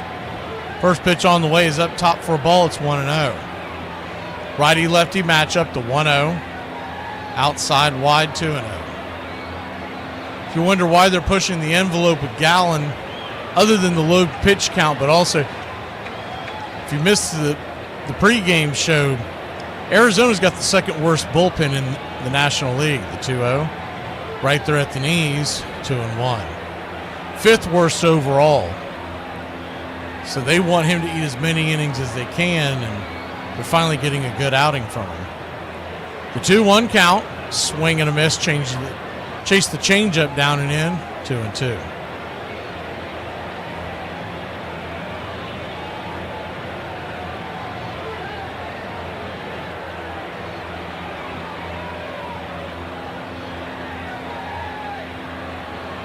The 2-2. Pitch on the way. Swing, chops it. Over to second, easy 4-3 put out. One down. Nick Allen will be the batter. Trying to find his way aboard. If he can punch his way on, you got Harris and then Acuna, who might be able to get into something right here.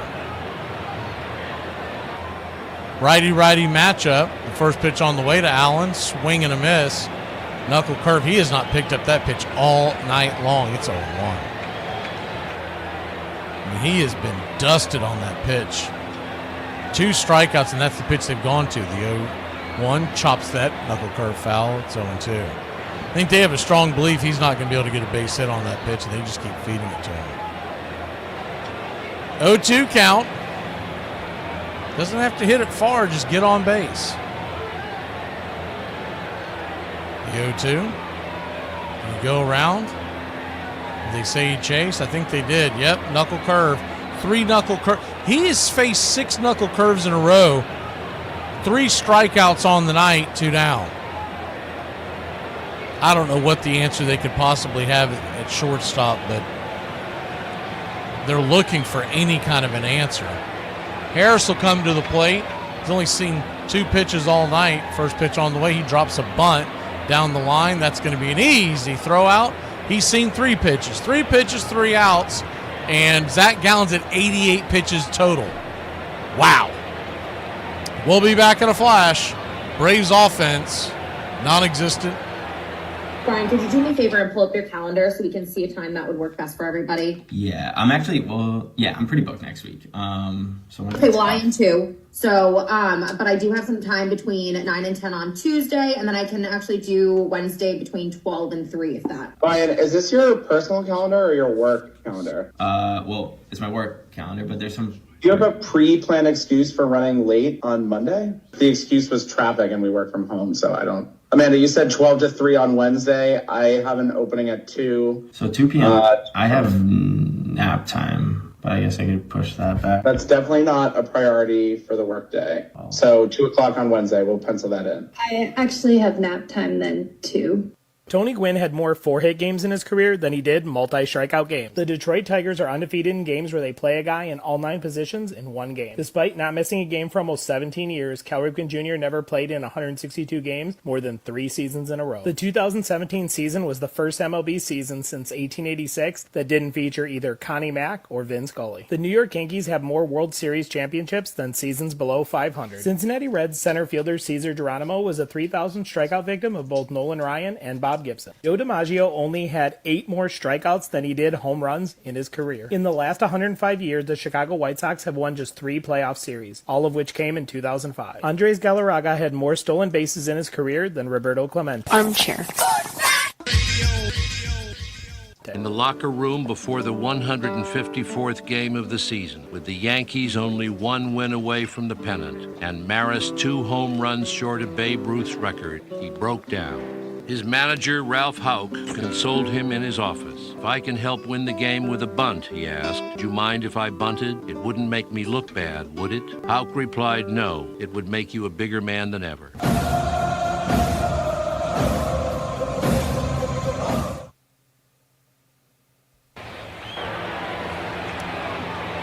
Rafael Montero will come on. Braves trailing by 2. He's trying to keep it right there. We head to the top of the 8th inning. First pitch on the way to Perdomo. 94 right down the pipe. It's 0-1. Zach Gallen, can't call it a gem that he's pitched. The Braves offense just has not produced. They got the 3 runs in the middle of the game, but outside of that, as the 0-1 misses outside, it's 1-1. They've chased on early pitches. They've kept his pitch count down. And the opposite of what we said the game plan should be, he's at 88 pitches through 7 innings. The 1-1's popped up high in the sky. Easy catch by Allen. 1 away. 1 down.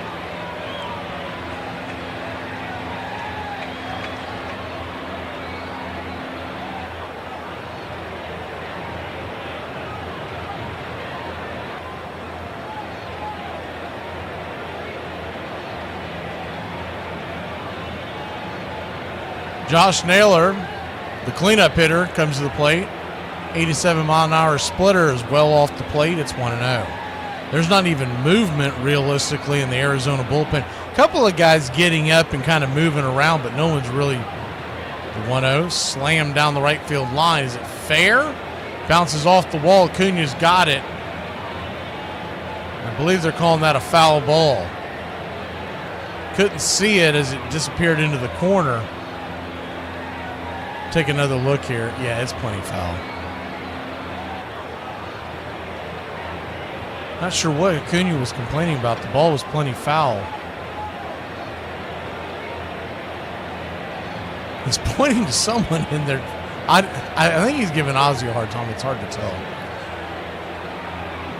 So 1-1 count to Naylor. Montero turns and delivers. Swing. Chops it over to first. Olson's got it. He'll flip it to Rafael, who steps on the bag. 2 down. There still hasn't been a question that I've seen fielded, and there's been zero update on what in the world they're doing with Craig Kimbrell.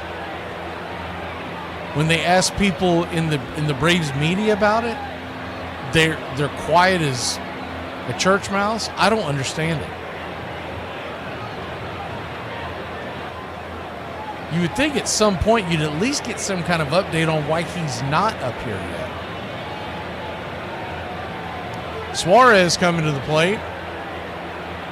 Open stance from the right side. Kind of turns his left foot towards third. As the first pitch on the way is 95 at the knees. It's 0-1.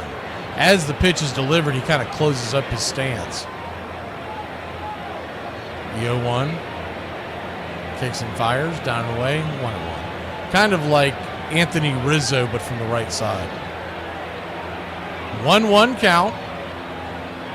The only thing that makes sense is they're wanting to save him for the back end of the season. I get that. But if you're Craig Kimbrell, you're not sitting there going, man, I made a bad decision. Down here as the 1-1 pops it up high in the sky. This should end the inning. Giving chase Ozzie and Acuna. Acuna calls off Oz, and he'll make the catch. We'll head to the bottom of the 8th. Acuna will lead us off. Man, maybe he can get things going. 5-3 your score. We trail by only a bloop and a blast. Where are you from? I'm from Houston. Oh, okay. You ever been to Texas? I haven't been there, but I heard I should go there. I heard everything's bigger in Texas. I'd love to disappoint you. Record me. I'm not, dude. No, don't. I'm not. I'm recording me. I saw you. Don't I'm point doing that camera at me. Okay? I truly wasn't, dude. You don't want to know I truly what's going wasn't. to happen to you. I promise. Okay, don't. I promise. Look, you don't know what's going to happen to you. Don't. I did not. Don't give you do that. I did don't not do give that. You permission. No, I'll no, whoop no. your ass, son. I'll whoop your. Why would I record you with your New Balances I'll put on? my New Balance in your ass. I will. Those ain't even new. I swear They ain't to God, got no balance. Those are old stumbles. What are you? Don't come over here. Little boy, I wasn't recording you. What are you gonna do? I would rather be What are you chill. gonna do? Get out the car then. I would rather be chill. Get out the car. Don't Get do out it. the car. Don't do it. Damn, you big as hell. Yeah, I am. I'm very big. God, you big as hell. I'm very big. I was playing. Don't want these Gokus, dude. Maris pulled himself together and slammed number 59 in the third inning. The Yankees clinched the pennant. On September 26th, Maris hit his 60th, tying Babe Ruth. Then, for 3 games, nothing. Fastball hit deep to right. This could be it. Way back there. Holy cow, he did it. 61 to Maris. Another standing ovation for Roger Maris. His teammates would not let him back into the dugout until he acknowledged the applause. Roger Maris played for 7 more seasons, never hit as well again, suffered his own debilitating injuries, and was never forgiven for out-hitting the game's greatest hero.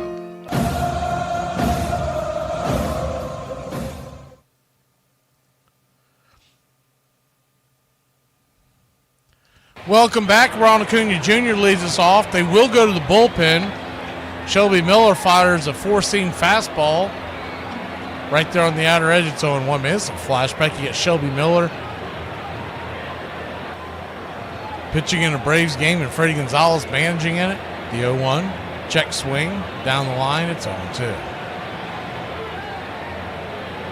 Braves trail 5-3.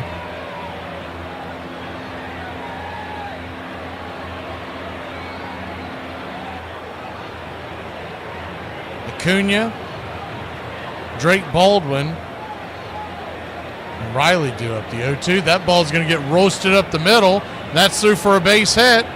And Ron Acuna Jr. has a leadoff single. Bravo.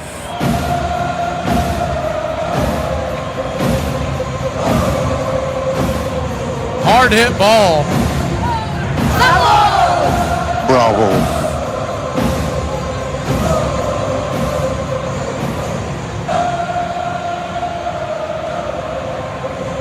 103 miles an hour off the bat of Acuna. Worm burner up the middle. Drake Baldwin, representing the tying run, comes to the plate. First pitch on the way, 85-mile-an-hour fastball. Excuse me, the splitter off the edge. It's 0-1. The 0-1, righty-lefty. See if they may put anything on. Pitch on the way, inside, good take. 1-1. Baldwin hit his 6th home run of the night earlier, a solo shot in the 4th. Braves trail by 2. The 1-1. Swing, slices it foul. It's 1-2.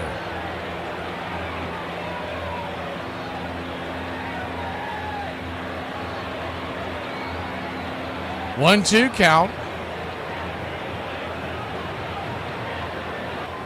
Standing on deck is Riley. Olsen in the hole. They keep the line moving. Ozuna.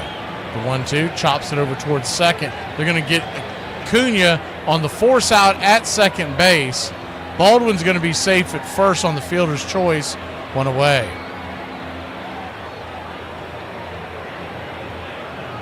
So the fielder's choice will erase Acuna off the bases. We did stay out of the double play. It's time for Austin Riley to do something tonight. He's 0 for 3 and has only seen a handful of pitches. 3 ground outs. First pitch on the way. 95 up top. It's 0-1. On deck is Olsen. The tying run standing at home plate. The 1-0. Miller comes set. Fastball swing and a miss. 96 right down the center of the plate. It's 1-1.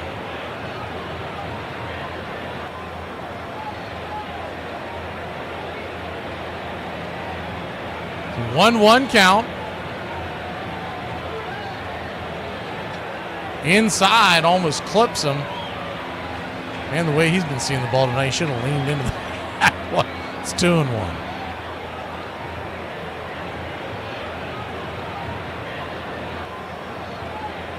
The 2-1. Swing. Fouls it back. Touch behind that one. 2-2. We'll put it on the action cam.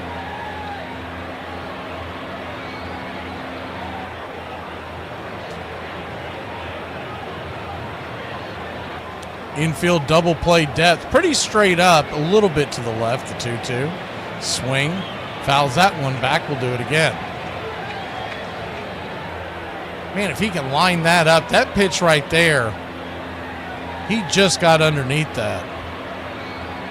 Looked like he almost had it timed up well, just didn't have the right,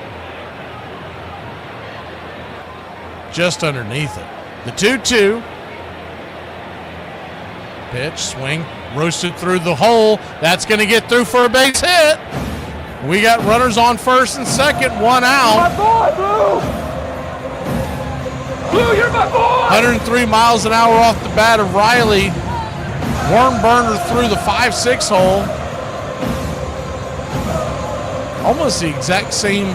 It was 103.3. It is the exact same as the Acuna base hit. So 2 103.3s, one through the 4-6, one through the 5-6 hole. We've got runners at first and second, one out, and all of a sudden the go-ahead run stands at the plate with Matt Olson. First pitch on the way to Matty is 96 below the knees. It's 1-0. Moreno wanted that call. I don't think he got it because it seems like Ben May, if you're not set up on a pitch that's borderline, you don't get the call.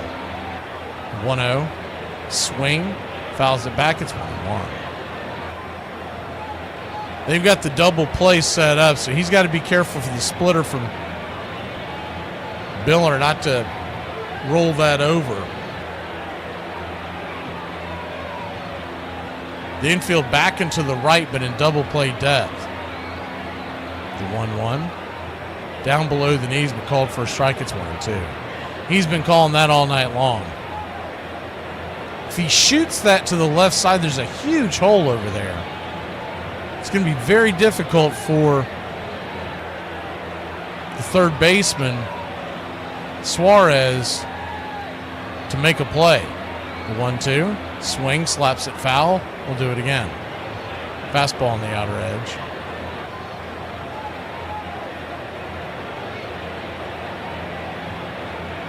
One-two count.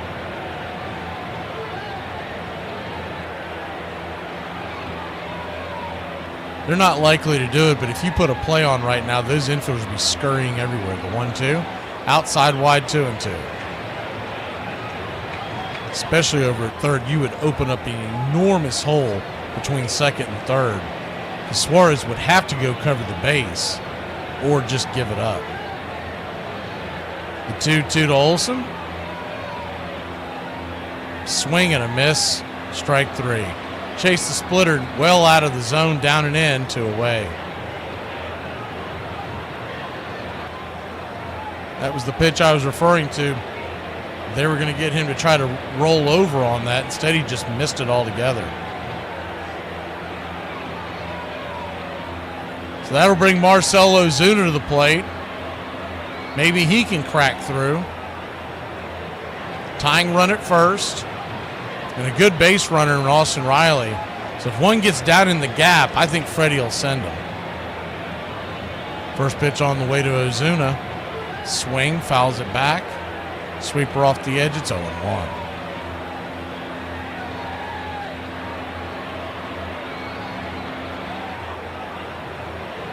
The 0-1.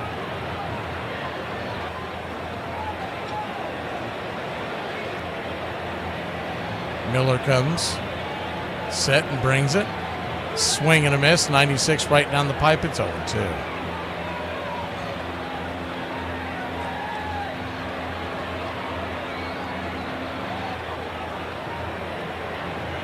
Ozuna and the Braves down to their last strike here in the 8th. They got runners on first and second and 2 outs. The 0-2. Trying to chase that splitter just like Olson. 1-2.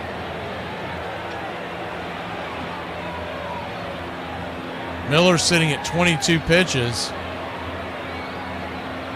Pretty good right-handed reliever, hoping for a mistake here. The 1-2. Swing, lifts it. High into center field, going back on the track, making the catch at the wall, crashing into center field wall, and that'll end the inning. Man, did he give that thing a ride. We'll be back in a flash. 9th inning we go. Good at back by the big zoo. Just a better catch by Thomas. Listen, if you feed your kid frozen pizza or chicken nuggets for dinner, you are a terrible parent. I don't care what it takes. You take the time out and you put that in the microwave. Today we're going to talk about the career of Rod Carew. He made his major league debut April 11th, 1967. He had a career-high 5 hits against Washington on May 8th, 1967. On May 20th, 1967, he became the first Minnesota Twins player to hit for the cycle. All of these things happened in his first 2 months in the major leagues. He was an 18-time All-Star. He only missed 1 All-Star game in his career. In 1969, he stole home 7 times.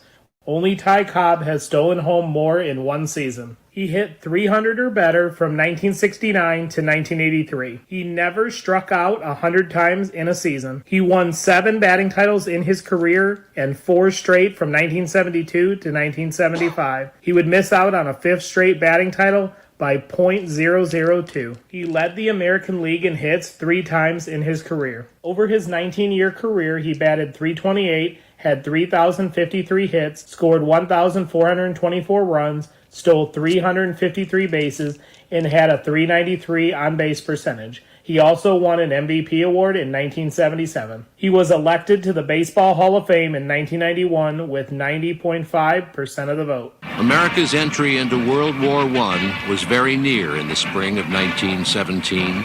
Millions had died on battlefields in Europe, and Americans could no longer stand by. Baseball was eager to show that it was ready to do its part.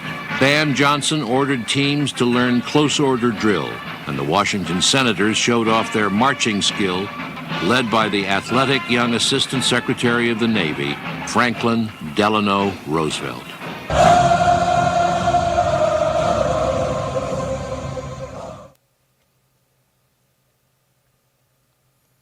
Welcome back. First pitch from Montero to start the inning.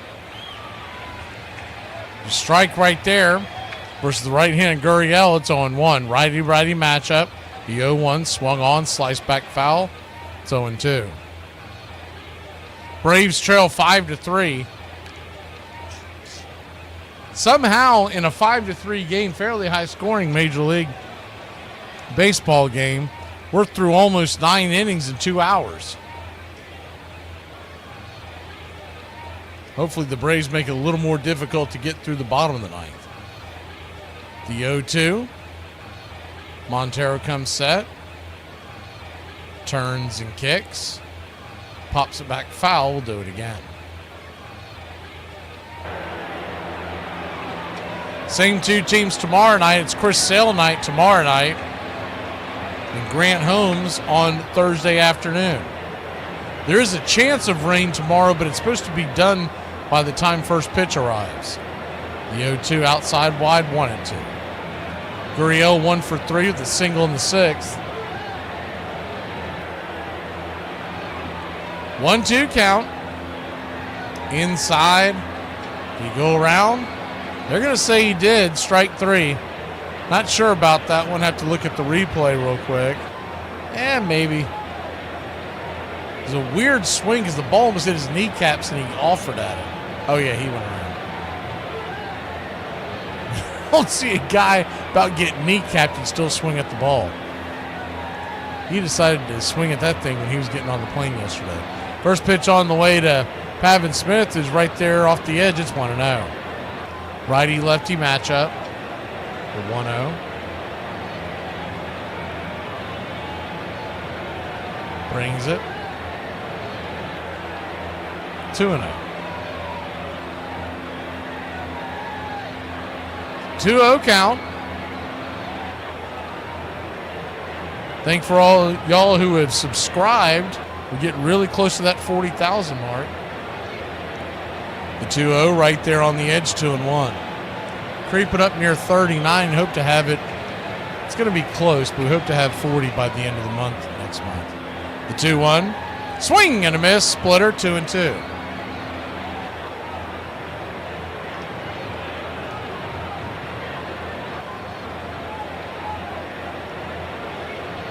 The 2-2. 96 up top. Just misses high, full count.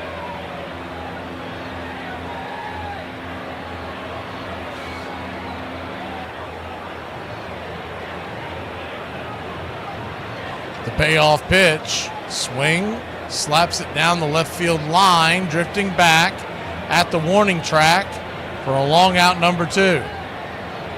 Ozzie Albies will lead us off in the 9th, followed by Doogie and Nick Allen, but you know they're going to pinch hit for Nick. They may pinch hit for Ozzie and Doogie the way things are going. But a bloop and a blast is going to tie it. If you can get into that order, deep into that order in the next inning, as the first pitch on the way, swung on and lifted into left field. That is just going to dump over the head of Nick Allen for a 2-out single by Moreno, bringing the number 9 hitter Thomas to the plate.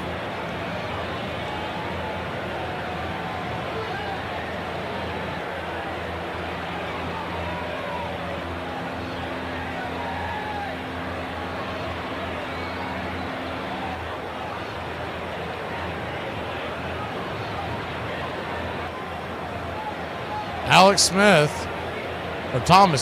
Thomas comes to the plate, first pitch on the way, splitter off the edge, it's 1-0. Thomas 0 for 3. He came dangerously close to leaving the yard. A deep fly out his first time up. The 1-0. Swung on and sliced foul. It's 1-1.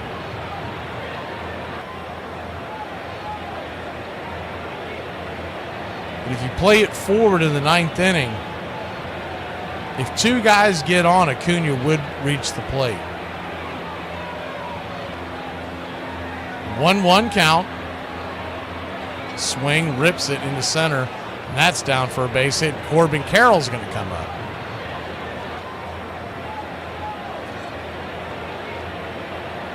So what looked like a possible quick 1-2-3 inning, 2 dinks over the infield. They got runners on first and second.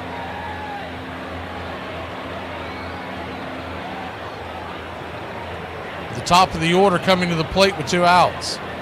First pitch to Carroll. Swing and a miss at the splitter. Off the edge, it's 0-1. Good speed at first, so anything that gets down would probably score 2. The 0-1. Tried to go to that splitter again. This time he held off. 1-1. Carroll with a 2 for 3, a single, a solo shot, a walk, 2 runs scored. He has now 17 home runs on the year. The 1-1. Right there at the knees, 1-2. Splitter. The 1-2 count. See if he goes to that splitter again. He's gone to it 3 consecutive pitches, 2 outside and 1 down the pipe. Montero trying to keep it right here at 5-3. The 1-2. Off the edge, 2-2. Same 2 teams back at it tomorrow night, 7:15 first pitch. Chris Sale Day, and he's been phenomenal, versus Merrill Kelly. The 2-2. Just misses full count. So the runners are going to be on the go. Moreno with pretty good speed for a catcher at second. Thomas with excellent speed at first.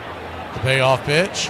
Swing, rips it down the first base side, but plenty foul will do it again.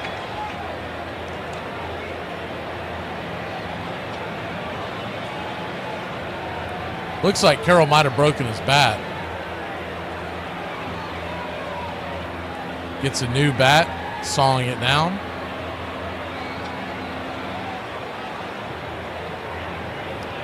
Yankees lead the Guardians in the top of the 9th on your out-of-town scoreboard. Phillies 8-1 over the Blue Jays in the 8th. Angels and Red Sox are tied at 3 in the 8th. The payoff pitch once again, runners go. Swing, that ball's lifted high and deep into center field, and she gone. A hanging splitter, and that has just made it a 5-run game. Montero, I mean, if this doesn't bring up where in the hell is Craig Kimbrell now at the post game, what will? Montero has obviously been the guy that everybody expects to be kicked to the curb when Kimbrell comes back to the major leagues. That was just a cement mixer. First pitch on the way, swing and a miss, four-seamer. It's 0-1.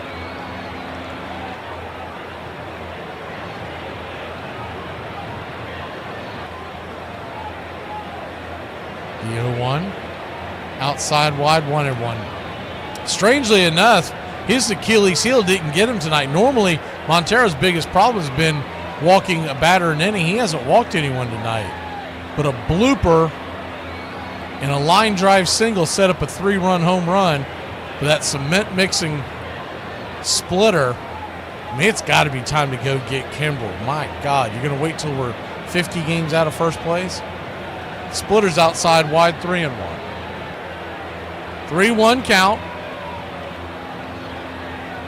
Scott Blewett's warming up in the bullpen, but I don't see the point. I'm making Montero pitch the rest of this out, and then we're getting rid of him after the game. 3-1 down and away.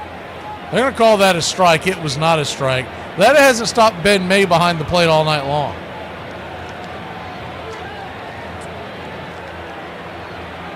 He was 2 inches down and 2 inches away. The 3-2, swing, chopper, foul in between home and first.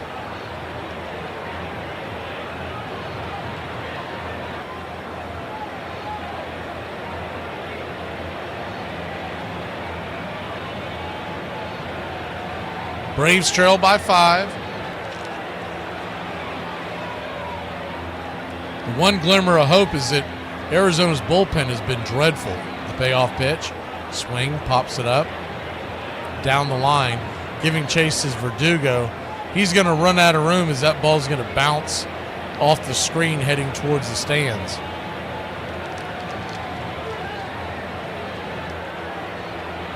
In all likelihood, we won't get their closer now. So the Braves might be able to put some kind of a... Once you get the wheels rolling, it's a 3-2, swung on, lifted, into right field. Acuna will cut it off. And it's a 2-out single for the Diamondbacks.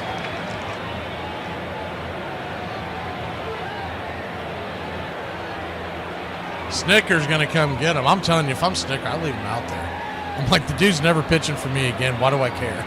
Just let it go. He's going to make a pitching change. We'll take a quick break when we return. I guess Scott Blewett's going to, they're going to blow that bullet for 1 out here in the game they trail by 5. On this date in 1888, the first publication of Ernest Lawrence Thayer's poem, Casey at the Bat, appears in the San Francisco Examiner. The work was originally published under the pen name Finn because the poet felt embarrassed by what he considered bad verse and decided to keep his identity a secret until others claimed the work to be theirs. On this date, 1902, St. Louis Cardinal right-hander Mike O'Neill hits the first pinch hit grand slam in Major League Baseball history. The Hurler's 9th-inning blast off bean-eater Togi Pittenger proves to be the difference in the Redbirds' 11-9 victory over Boston at the South End grounds. And on this date in 1918, Dutch Leonard faces only 28 batters and tosses his second career no-hitter when he holds the Tigers hitless in the Red Sox 5-0 victory at Navin Field. The 26-year-old southpaw, known as Hub, had also pitched a no-no against the St. Louis Browns 2 seasons before in Boston's Fenway Park. And that's your Braves Country Radio on this date in baseball history. Find us on YouTube and Facebook today.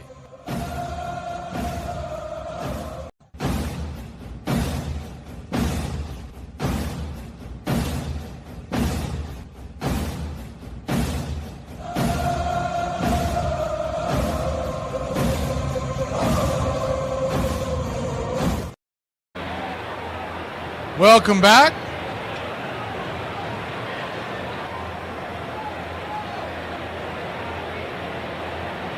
Scott Blewett will come on.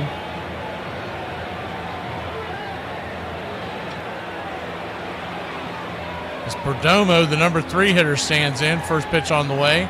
98 up top. It's 0-1.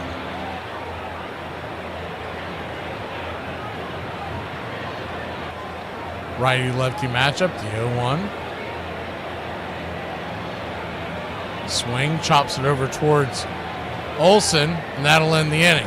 Makes you wonder why they didn't do that when the top of the order came up and we still had a 2-run game. We'll be back in a flash. Braves trail by 5. We'll see if we can put a scare into them. Or, hear me out. You go yourself, and I keep doing what I'm doing. Phil Niekro went 21-20 in 1979 and led the league in both wins and losses. Nolan Ryan had 3 more no-hitters in his career than he had games with no walks. Madison Bumgarner hit more grand slams in 2014 than Derek Jeter did in his entire major league career. Despite being one of the greatest hitters of all time, Ted Williams never had 200 hits in a season, and he never reached 3,000 hits. The last switch-hitting American League MVP was Vida Blue. Prince Fielder has more career inside the park home runs than Ricky Henderson. The Oakland A's drafted 2 guys named Max Muncy, one in 2012 and the other in 2021. If that's not strange enough, they were both born on August 25th. Joe Carter ended 2 World Series in a row, one by a putout and the other by a walkout. Adam Dunn has a higher career on-base percentage than Ichiro. So it says here that you hit your husband with a chair? Why'd you hit him with a chair? Because I couldn't lift the table. To take away Ruth's record, his single-season record, was to take away something that was held so close to the hearts of the baseball establishment that they couldn't see doing it. Nonetheless, Roger Maris did it. He did hit 61 home runs, and the fact that it took 162 games, well, he also did it having to play at night, having to bat against the screwball, having to travel to the West Coast for games, and to do it all with a parade, a mob of reporters following him around. I think it's unfair. It would have been a hell of a lot more fun if I had never hit those 61 home runs, he told a friend toward the end of his life. All it brought me was headaches. Another of Babe Ruth's records was broken that year. Yankee Whitey Ford pitched his 32nd consecutive scoreless World Series inning, surpassing a mark set by Ruth in 1916 when he was a pitcher with the Boston Red Sox. It was, Whitey Ford said, a tough year for the Babe. Thompson's coming on with a 6+ ERA to kind of try to close this out. Once again, we're going to see the front of their bullpen, a 6+ ERA. So you're telling me there's a chance? Yeah! Ozzie Albies will lead us off. Not sure what Moreno was pointing at. He stopped play. Oh, it looked like there was a ball rolling into foul territory. First pitch on the way to Ozzie Albies is inside for a strike. It's 0-1. 91-mile-an-hour pitch. The 0-1. Ozzie 1 for 3, batting just .236 this year. Still has never really gotten hot. The 0-1. Swing rips it over to first, but it's a grounder into the glove of Naylor, 1 away. What little chance Freddie Gonzalez had tonight, he made good of it, sending Olsen all the way home from first on what was an error on the third baseman as it got through his legs. The Braves bats once again quiet as field mice.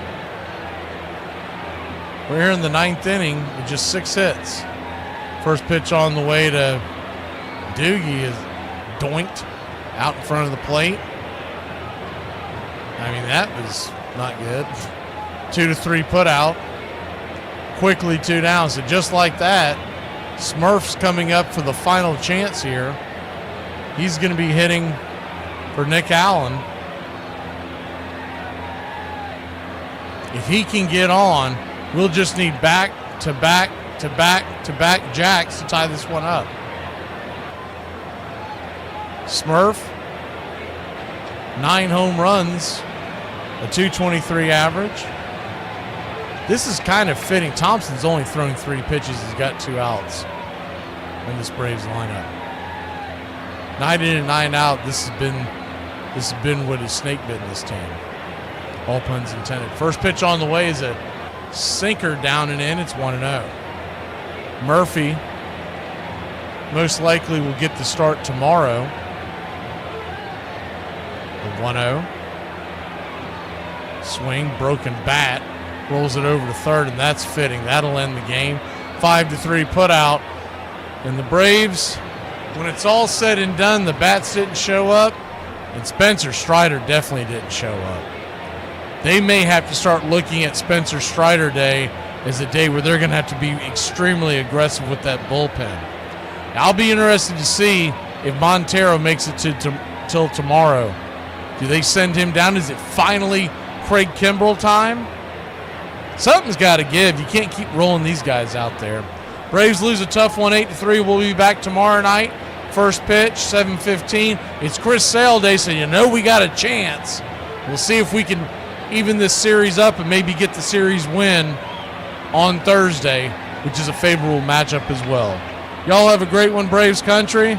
Sorry we couldn't do better. We'll try again tomorrow night, try to give you a better game.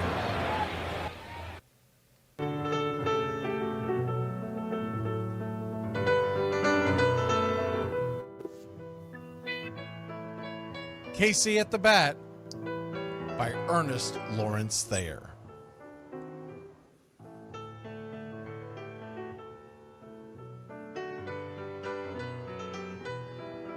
The outlook wasn't brilliant for the Mudville Nine that day.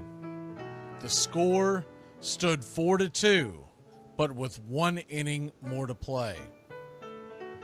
And when Cooney died at first and Barrows did the same, a pall-like silence fell upon the patrons of the game. A straggling few got up to go in deep despair. The rest clung to the hope which springs eternal in the human breast. They thought, if only Casey could but get a whack at that, we'd put up even money now with Casey at the bat. But Flynn preceded Casey, as did Jimmy Blake, and the former was a hoodoo, while the latter was a cake. So upon that stricken multitude, grim, melancholy sat, for there seemed but little chance of Casey getting to the bat. But Flynn let drive a single, to the wonderment of all, and Blake, the much despised, tore the cover off the ball. And when the dust had lifted, and men saw what had occurred, there was Jimmy safe at second, and Flynn a hugging third. Then from 5,000 throats and more rose a lusty yell. It rumbled through the valley, it rattled in the dell. It pounded on the mountain and recoiled upon the flat, for Casey, mighty Casey, was advancing to the bat. There was ease in Casey's manner as he stepped into his place. There was pride in Casey's bearing, and a smile lit Casey's face. And when responding to the cheers, he lightly doffed his hat. No stranger in the crowd could doubt 'twas Casey at the bat. 10,000 eyes were on him as he rubbed his hands with dirt. 5,000 tongues applauded when he wiped them on his shirt. Then while the writhing pitcher ground the ball into his hip, defiance flashed in Casey's eye, a sneer cooled Casey's lip. And now the leather-covered sphere came hurtling through the air, and Casey stood a-watching it in a haughty grandeur there. Closed by the sturdy batsman, the ball unheeded sped. That ain't my style, said Casey. Strike one, the umpire said. From the benches black with people, there went up a muffled roar, like the beating of a storm waves on a stern and distant shore. Kill him! Kill the umpire! Shouted someone on the stand, and it's likely they'd have killed him had not Casey raised his hand. With the smile of Christian charity, great Casey's visage shone. He stilled the rising tumult. He bade the game go on. He signaled to the pitcher, and once more the dun sphere flew. But Casey ignored it, and the umpire said Strike two. Fraud! Cried the maddened thousands, and echoed answered fraud. But one scornful look from Casey, and the audience was awed. They saw his face grow stern and cold. They saw his muscles strain. And they knew that Casey wouldn't let that ball go by again.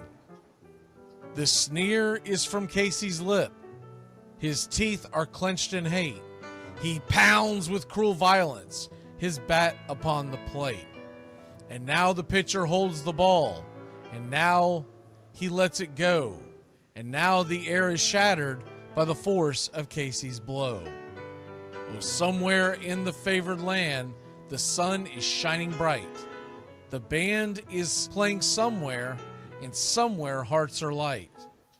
And somewhere men are laughing, and somewhere children shout. But there is no joy in Mudville. Mighty Casey has struck out. Casey at the Bat, Ernest Lawrence Thayer, published June 3rd, 1888. San Francisco Examiner.